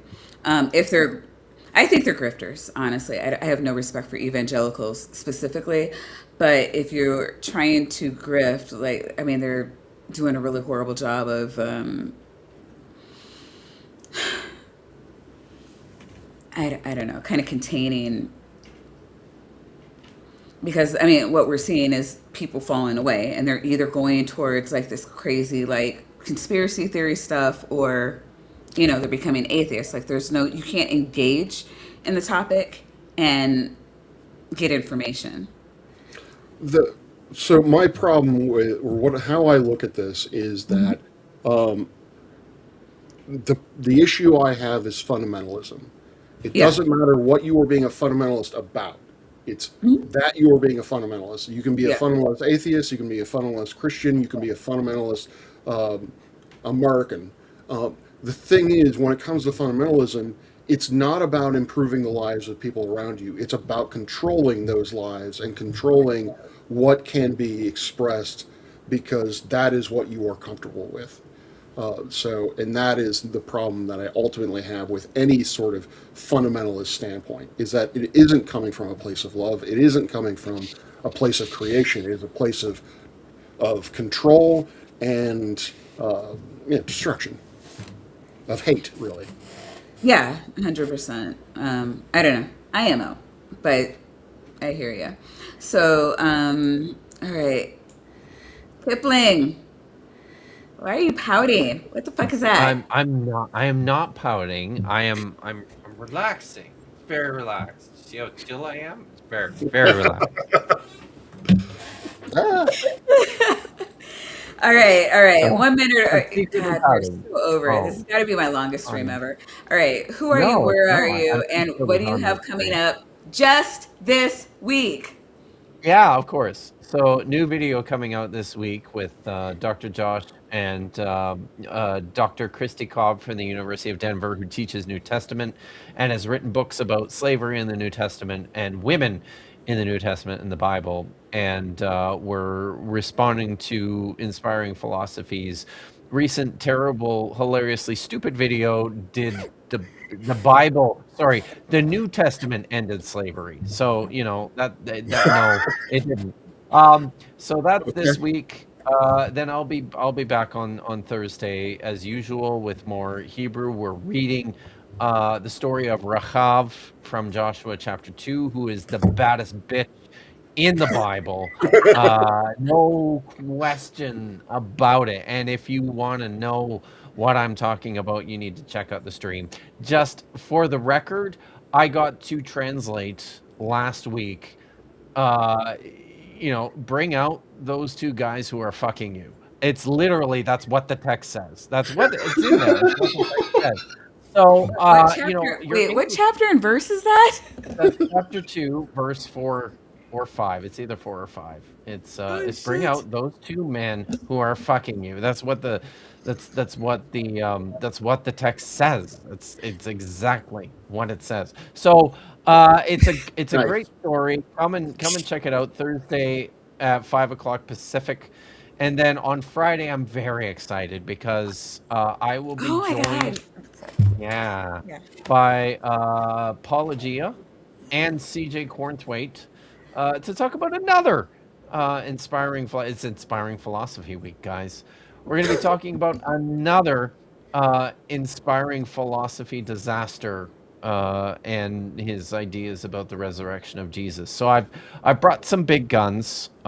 Paulogia is actually writing a book on his ideas about the origins of Christianity, and I've looked at bits. He's run bits of it by me, and it's pretty good. CJ Cornthwaite is trained. He has a PhD in New Testament. So come on out for that. That's Friday at 2 o'clock Pacific, and then Nice. I think that's it. So, So yeah, 5 o'clock Eastern, right? yes, that's what that is. Okay. All right, gentlemen, thank you so much for coming out next week. We're going to have two physicists, which will be Vandy and Misinterpretation. So I hope to see everybody back. Love you guys. And remember, fuck ICE, arrest and prosecute.